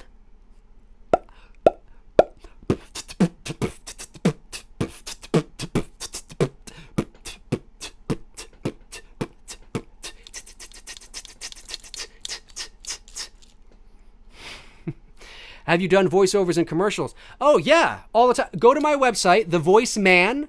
Okay, The Voice Man. Man is with two N's, MANN, thevoiceman.com. And a lot of the stuff is there. A lot of my work is there. Not all of it, but a lot of it is there. Yeah, I've done a lot of commercials. I've done movie trailers for Disney, Warner Brothers. My most recent trailer I did was a few months back for Peter Rabbit. All the stuff is there.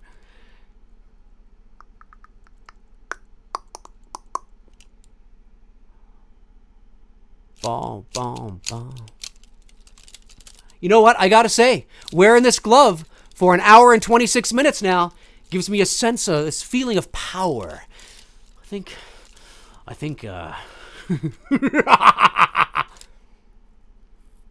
I'll just sit like this.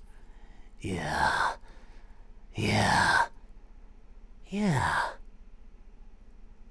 The Neighbor Slayer Pro Studio, Logic, or Studio One? You talking about audio software? I use Adobe Audition. What's your favorite horror movie ending ever? Oh, I don't know, man. I'd have to think about that. The first one that comes to my mind is The Others. I thought The Others was a great ending. I think it's a great movie. I think The Others is a great movie. It's my kind of movie, right? Mood, atmosphere, slow burn, what you think you see, what you think you hear. I'm jealous of your glove, dude. Ooh, are you?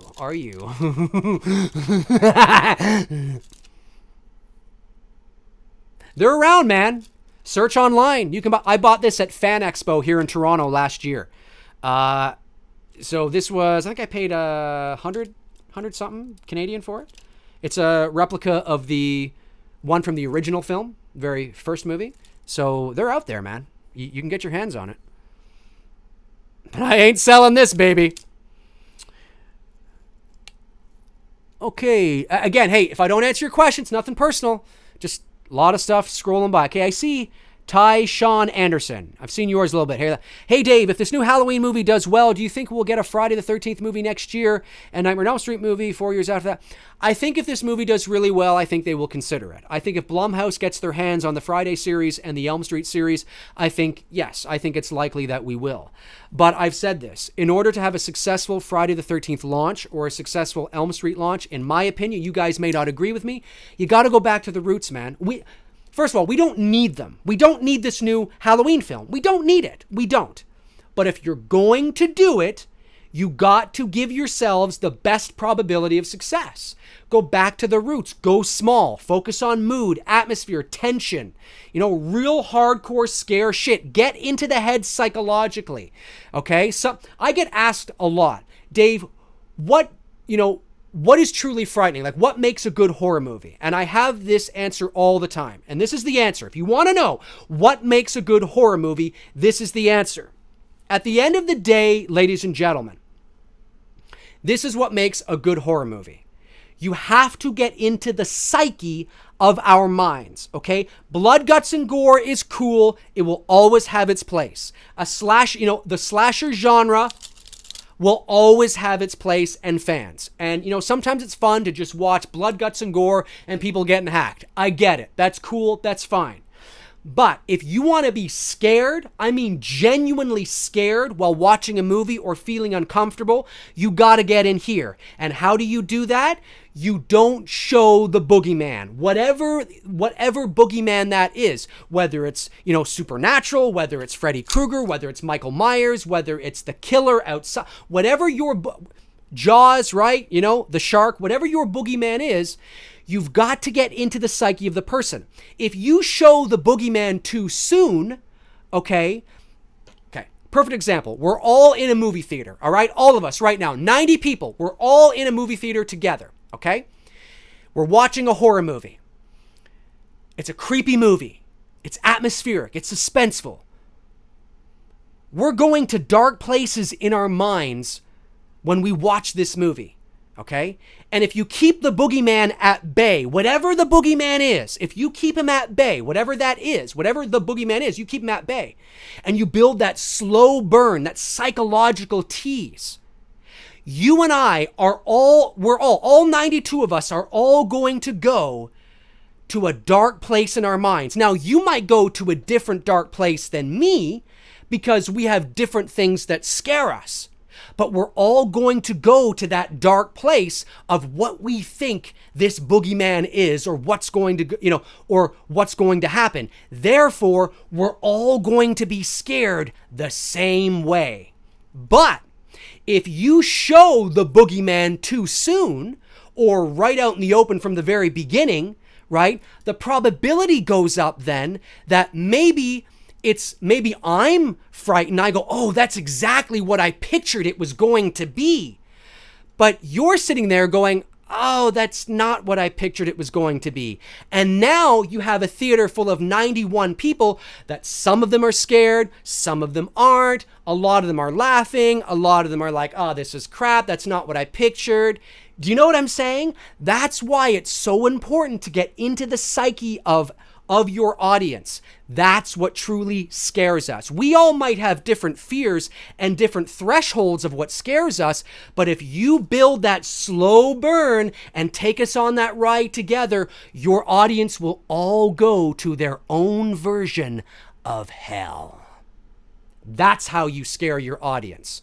Okay, so that's why it's so important. That's why I like those slow burns and atmospheric movies, because now we're all scared together, as opposed to showing the boogeyman so soon. And it's like, you might go, oh, that's awesome. That's what I pictured. But I might be like, yeah, this is lame. So you run that risk. Learning with Dave McRae. That's my opinion, by the way. That's what I feel. All right. Okay. Justin Pang says, do you think Blumhouse could pull off the suspense and scares of the first Friday the 13th with Pamela Voorhees as the main character again? I think they could. Yes. Hey, listen, I got a Friday the 13th video on my channel a few months back. Check it out, from January, I think. I think if they're going to do a Friday the 13th remake, they need to go back and do a Friday the 13th remake, like a Friday the 13th remake without Jason. Totally. Because, build that mood and that could be a real scary movie. That first Friday the 13th film, as I've said 1,000 times, is really scary. It's got a psychological component to it. You have this 55, whatever, how old she is, woman out in the middle of a fucking rainstorm going, help me, mommy, kill her, mommy. Killer. It's like, what the fuck? That's fucked up. Somebody's grandma's running around the woods. Holy shit. Yeah, they could really do it well. And it's a real scary psychological film about these counselors in the forest being stalked by this unknown individual at night on Friday. Yes. But take it seriously. And then if you want to build off of that and bring Jason into it, you can. I know a lot of people probably don't agree with me because Jason is so identified with the brand, and I understand that. And for that reason, I don't think they would do that, but I'd do it. I think it'd be awesome.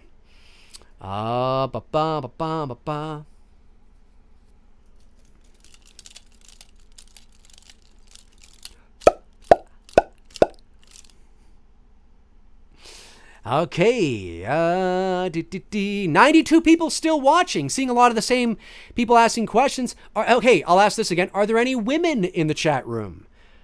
I only ask because I know the large majority of my demographic are men, so it's always nice to see a woman pop up and be like, I'm here. It's kind of cool stuff. And thanks for joining me on this impromptu live AMA.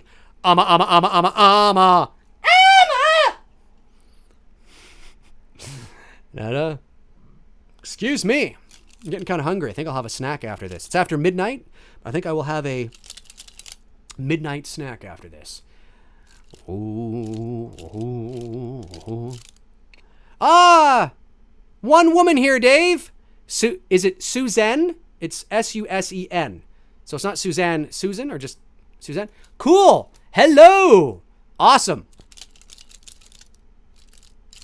It's always nice to see. It's always nice to know that I have a few women that at least find what I have to say somewhat engaging. David Castro, hi from Charleston, South Carolina. Ladies and gentlemen, David Castro is in Charleston, South Carolina as we speak right now, which of course was the filming location of the new Halloween film. Christian Haffer, you still enjoy wrestling? Your Macho Man impression is wrestling. No, not so much anymore. I stopped watching wrestling back in the Attitude Era, The Rock, Stone Cold, WCW, Goldberg, things like that. Yeah, I haven't watched it in years. Ooh, yeah, I'm about to go down and watch the Halloween movie, and we're gonna go in and rip that theater apart because it's so amazing.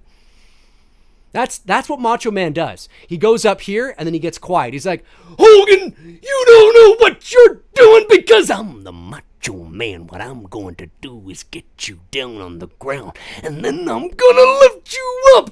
Yeah. He's funny. Watching old Macho Man clips on YouTube, hilarious. My girlfriend and I did that for like an hour. We're just watching these Macho Man clips. It was so funny. Oh, man. High on life, folks. High on life. Julian Salgado. Did you watch Infinity War yet? No. Earlier in the live stream, I'm not a big superhero guy. It's not that I don't like them. I'm just not a big superhero fan. I'm not emotionally invested into it, so I haven't seen it yet. I'll watch it eventually, but not rushing out to see it. Oh. Hey, yeah, so where are you guys from? Just quickly type it into the comments. Let me know where you guys are from. I always like to know sort of where you guys are in the world and where you guys are from. Virginia, California, Michigan, Chicagoland, Detroit, Michigan, Arkansas, South Bend, Indiana, Louisville, Kentucky, Waco, Texas, California, Iowa, Knoxville, Tennessee, Minnesota. Holy shit, we're going by. Australia, mate.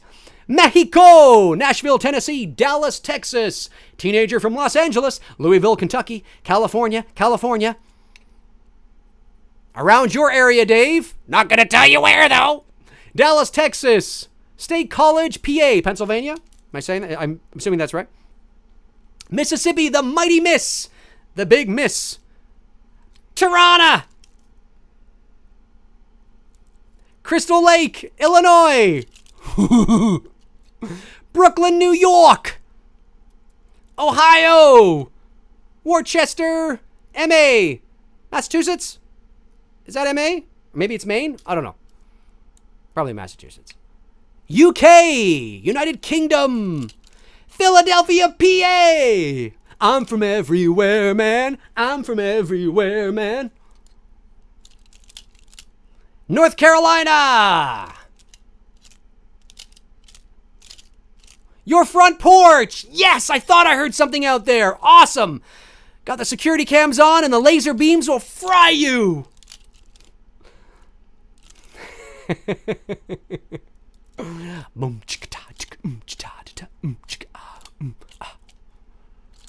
An hour and 39 minutes. Okay, we'll do another 20 minutes. Make it 2 hours. Impromptu live AMA. 2 hours impromptu, and then we'll call it a night.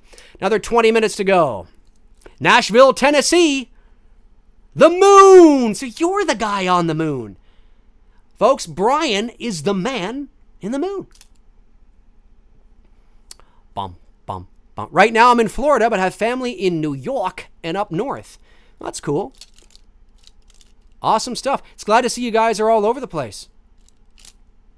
Give us your best Australian accent. I can't do an Australian accent. I wouldn't even try. There's a couple Australians on here, and I don't want to embarrass myself.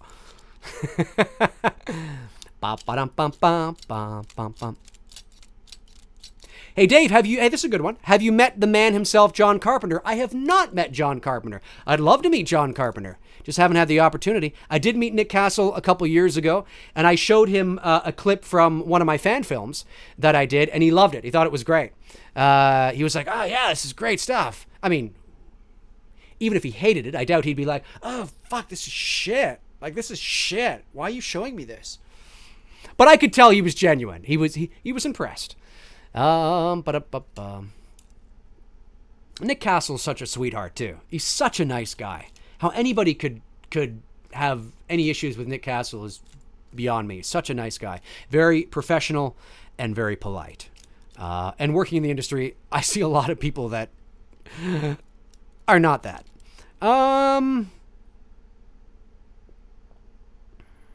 Who's your favorite NFL team? Not a big football guy. If I had to choose my favorite NFL team, I'd probably go Buffalo, maybe. I know that's probably not what you're expecting, but I'm a Buffalo Sabres fan, so yeah, why not keep it in Buffalo? I don't know. Is Halloween your favorite holiday? I love Halloween, but I do love Christmas. But Christmas isn't the same since the passing of my parents. Both my mom and dad have passed, so it's not really the same anymore. That sense of family and, you know, the holidays and unity and getting together, it's not really there anymore, right? And I don't have kids of my own, so it's just kind of, you know, it's different. It's different. So I would say that Christmas traditionally was, because I loved, you know, the holidays and the baking and the family atmosphere and the vibe and feeling like a kid. And but yeah, I would say Halloween probably. Yeah.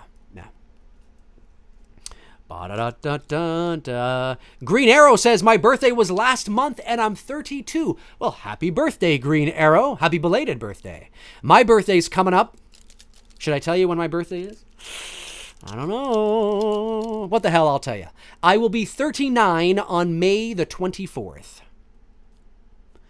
I'm approaching 40 next year. Oh my God. That's why there's this gray in this beard, folks.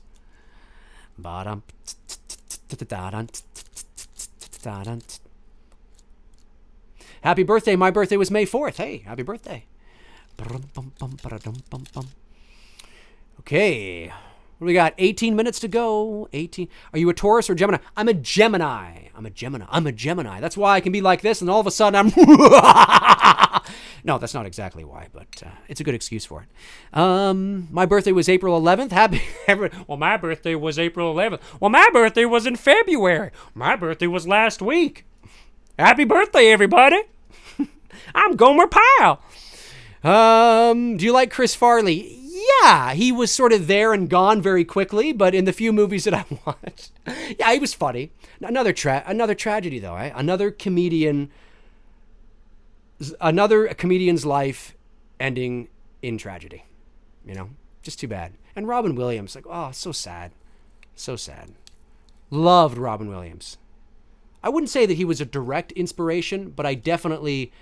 when I get into my theatrics and I have some fun and I'm joking around, definitely Robin Williams is I'm the same personality type as Robin Williams. Let's just put it that way. Although I think I can be better in interviews. He was a terrible interview. He just wouldn't shut up. He was always, it was like, Robin, I want to hear about your, He was great one-on-one, but you get him on like a late show or like a comedy show or something. Oh my God, it's just like, I feel exhausted watching him. But yeah, loved Robin Williams. If Halloween 40-year convention happened, will you want to go? It's possible. If the Halloween 40-year convention happens this fall in Pasadena, California, which I think is the plan, at least I think it's going to be in Los Angeles. It's entirely possible. Sorry, I keep hitting my knives here. They're huge and all over the place. It's possible that I might go. Nothing confirmed yet, but it's possible. You guys will know, though. You guys will know. So if you guys are in the area, I want to come down. Strangely, I see your point, but I felt like Harrison Ford is a terrible... Harrison Ford's terrible, too. Harrison Ford... Look, Harrison Ford's my favorite actor. I don't think he's the best actor, but he's my favorite actor.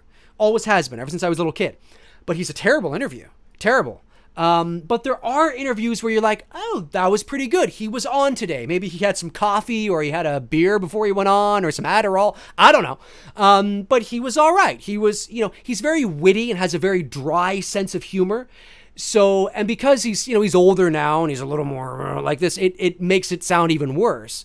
But there are some interviews I watch where like, hey, he's not bad, but by and large, yeah, he's my favorite actor, but you gotta say it like it is. Yeah, Harrison Ford's not really a great interview, and neither is De Niro. I agree. Totally agree. Great actor, one of the best of all time.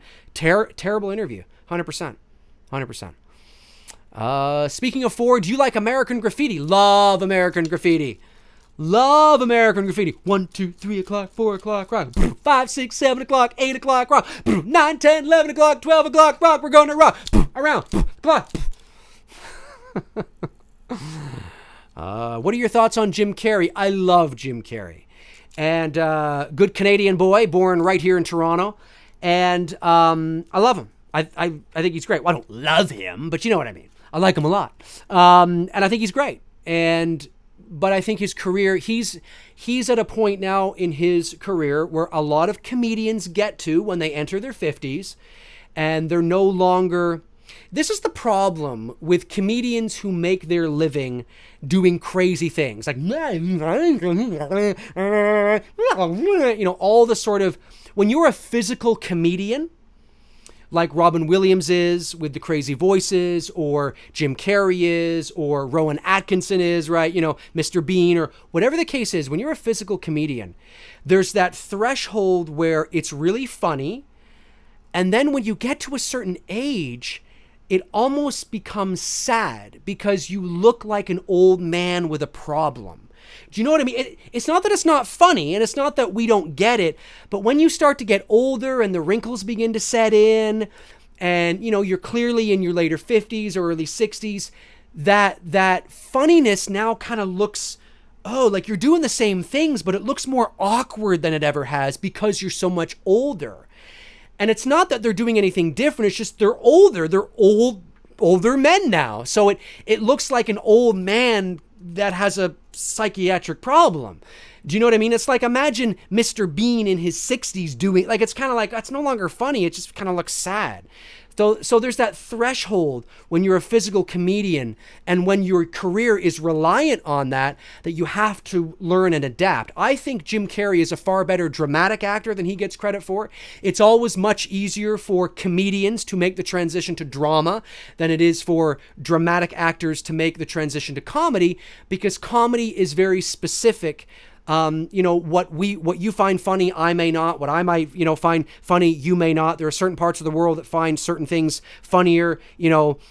British comedy is very different from American comedy, and yada, yada, yada. Whereas drama pretty much plays out the same all around the world. So it's always easier for comedians to make the transition. Robin Williams was a brilliant dramatic actor. Jim Carrey, I think, is solid. But if you don't start doing other things, and if it's not earlier enough in your career, see, that's what Tom Hanks did. Tom Hanks began as not a physical comedian per se, but he began in comedy, right? With Big, Bosom Brothers, that one that he did with Shelley Long about the house that fell apart, Turner and Hooch, The Burbs.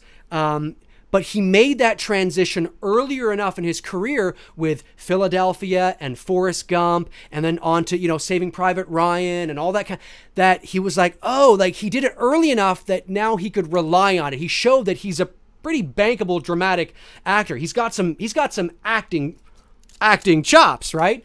So, but if you don't do it early enough, comedians can struggle later in life. So I love Jim Carrey, but he's at a point now where he's struggling.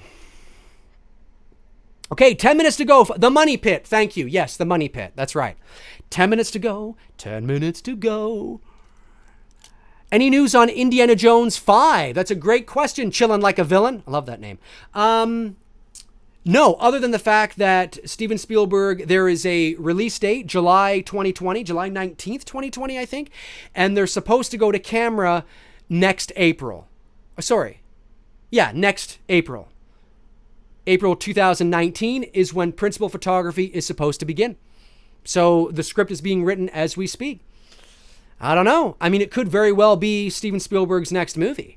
He might do West Side Story in between now and doing Indiana Jones 5, but that might be his next one. He might take the year off because he did The Post and he did Ready Player One, and they were like back to back. So he might take a year off and just like, I just need to chill for a bit and get sort of rejuvenated and ready for Indiana Jones 5. But yeah, the plan is to start shooting next April. What's your favorite DQ Blizzard? I love that question. Or, unorthodox, out of the box. I don't know. Maybe Oreo Blizzard. Got to go sort of traditional. An Oreo Blizzard. I think that's what I'm going to do. Go a little traditional. Good question. David Lee Barron says, do you like Back to the Future? Oh, I love Back to the Future. Oh, yeah. I love the first two. I find that I love them in order. I love the first one the best, then the second one, and then the third one is sort of a bit of a distant third because it's so different compared to the other two. The other two are sort of like linked together very well, even though the first one is far superior. The third one is sort of feels like it's the black sheep of the trilogy a little bit, but I do like them all. Yeah, if there is an Oreo Blizzard, maybe there isn't one. I don't know. But I would have to... I know there's an Oreo McFlurry at McDonald's. I definitely like those. I haven't had one in a while. Fuck, now you're making me want a McFlurry. Damn you guys. Damn you.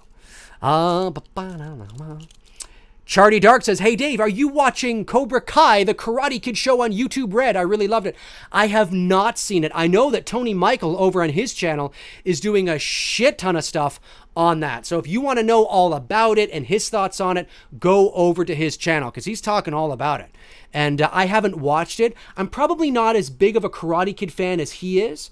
I definitely like the Karate Kid. Haven't seen the movies in a while. Definitely like them when I watched them. Definitely grew up on them. But I didn't run out to watch Cobra Kai because I'm not as invested or emotionally attached to it.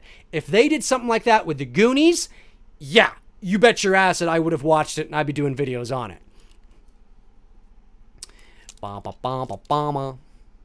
Detroit Skills. I love the set work they did on Back to the Future transitioning time periods. Yeah, that was cool, eh? That was awesome. Brett Young. Will Drago be the Russian killer like he was in Rocky IV? I think Drago will start out as the nemesis, kind of like, and Rocky will be, whatever. But I think by the end of the movie, I think they will be friends. I think Rocky and Drago will have to come together somehow to make peace with Drago's son and Creed. That's my prediction. Rocky and Drago will have to work together in some sort of fashion in this new movie. Are you going to have a live show after the new Halloween comes out? After all this build up, love it or hate it, I feel. Yeah, I know that Lee McCoy over at Drum Dums and the guys at We Watched a Movie, we're going to do a live stream at some point talking about our thoughts about the Halloween trailer, I think, or maybe it's going to be when the movie comes out. I don't know. Lee's going to be organizing, I think.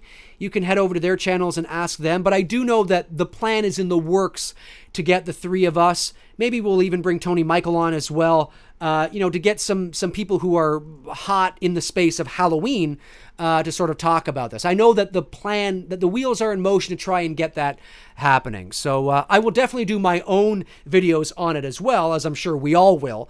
But definitely a coming together to talk about it is in the works. We've been talking about it. No contracts have been signed yet, but it's in the works.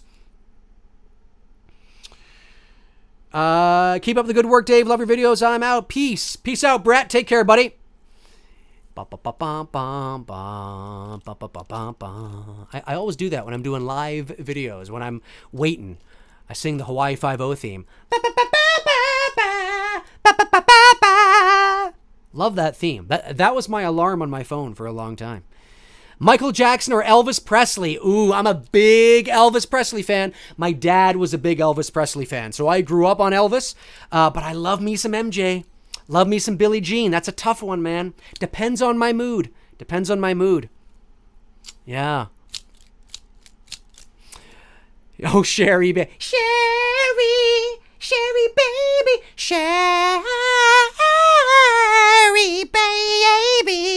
Sherry, baby. Yeah. Dave, can you give us your best Nicolas Cage impression? Nicolas Cage? Oh, God, I don't know. No, I got to think about it because I care so much about doing things justice. I got to think about it. Good question, though. I'll work on it.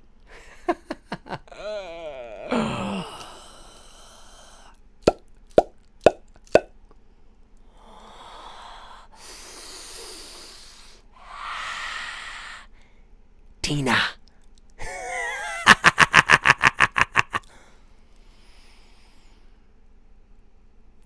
Jurassic. Hey, Dave, are you excited for the new Jurassic World movie? I haven't even seen Jurassic World. It's on Netflix, and I keep scrolling by it, and I kind of want to watch it, but I don't know. It just seems so. I'm not into the like. What I found cool about the Jurassic Park movies was that the fact that the dinosaurs were based on real dinosaurs. And now you have like these hybrid dinosaurs and shit that didn't even actually exist, and they're just kind of making, I don't know, it just seems, I don't know, it just like, what was so compelling about the original Jurassic Park was that those dinosaurs that you're watching, that fucking shit walked the earth at one point. That T-Rex fucking walked the earth. Holy shit. You know, and now you're creating hybrid shit that never existed. At least I think that's what's happening. Comment below and let me know if I'm wrong. But it's just like, it's cool. It's like, wow, imagine that. But it never actually existed. I mean, it's a cool idea, but I'm just like, I just like, you know, maybe I'm old school. I'm getting too old.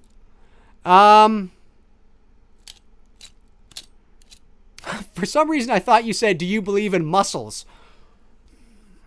Do you believe in miracles? Miracles? You mean like divine intervention? Too tricky of a topic to get into here. Let's just say I believe in evidence. Okay, I think evidence is important. The first Jurassic Park. Oh yeah, it was great. I saw the first Jurassic Park in the movie theater, and it was epic. Like it was epic. It's great. 3 minutes to go, ladies and gentlemen. 3 minutes to go on this live impromptu AMA. Impromptu AMA. Did you like the movie Miracle? Is that what you asked? Maybe it's, I don't know. Did you like the movie? Yes, I did. Yeah, based on the 1980 U.S. Olympic hockey team. That was a great movie. Kurt Russell. Hey, you know what? A few years ago, this is funny. There's okay, good. There's 91 people still watching. A couple years ago, I was staying at the Roosevelt Hotel in Hollywood, California, because I was attending the Voice Arts Awards. This is 2015. I was nominated for Best National Television Promo. I didn't win, but still, it was great to be nominated, right? William Shatner was there, and it was great. And I was walking down the steps of the Roosevelt Hotel with my girlfriend, and behind me there was this conversation happening between these like 2 or 3 guys, and I'm like, that voice sounds so familiar, you know. And we get to the bottom and they pass us and they walk out into where the cars are, and I'm like, oh shit, that's Kurt Russell. I'm like, that's Kurt Russell. Now, I didn't go over to him and introduce myself and have a conversation because he was dressed up, clearly on his way somewhere, and there were a couple other people there, and I didn't want to sort of intrude on that, right? Not very professional.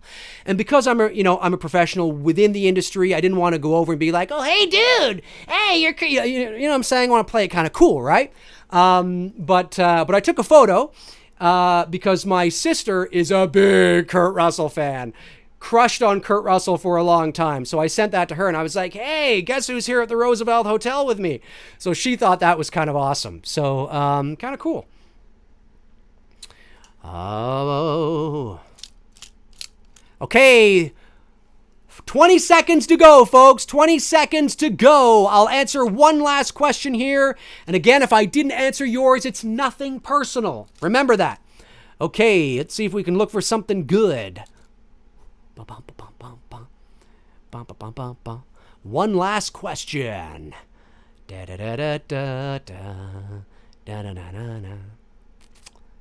going to scroll back here. Maybe there's something I missed. Hey, this is a good one because this is a little insight into who I am, right? Do you plan on getting married at all? Being almost 40? No. I don't plan on getting married.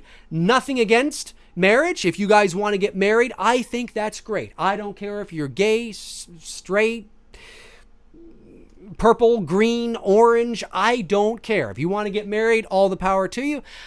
I just have never really wanted to get married, so I'm not going to get married. My girlfriend and I are very happy doing the Goldie Hawn Kurt Russell thing. Speaking of Kurt Russell. So that was a good segue into that final question. So anyways, folks, yeah, that will wrap up this impromptu AMA. Ask Me Anything Live. I did this because I like to keep things fresh. I'm not going to do it all the time. Don't think that every AMA I will do, you'll never know about. No, not at all. I just, I like to do this every now and then and surprise you guys and have some fun. And I thought I would wear the Freddy Krueger glove for the entire duration of this broadcast, which was 2 hours. I've been wearing this for 2 hours, and I've got to tell you guys, I feel very much like Freddy Krueger. Tina. I tell you, man, if you wear this thing for as long as I just did, you feel like you need to go and haunt some dreams. Maybe tonight, I will be haunting yours. Anyways, yeah, thank you for joining me, folks. I really appreciate it. Have a great night. I'm going to take this glove off now so I can actually turn off the live stream appropriately. But thank you all for tuning in. I'm glad you did, and I'm glad we had some fun. So I will move the mouse over here now, and I will talk to you guys soon. So let me see here. I want to make sure the live stream is, I'm going to turn this off correctly. And here we, oh, hang on.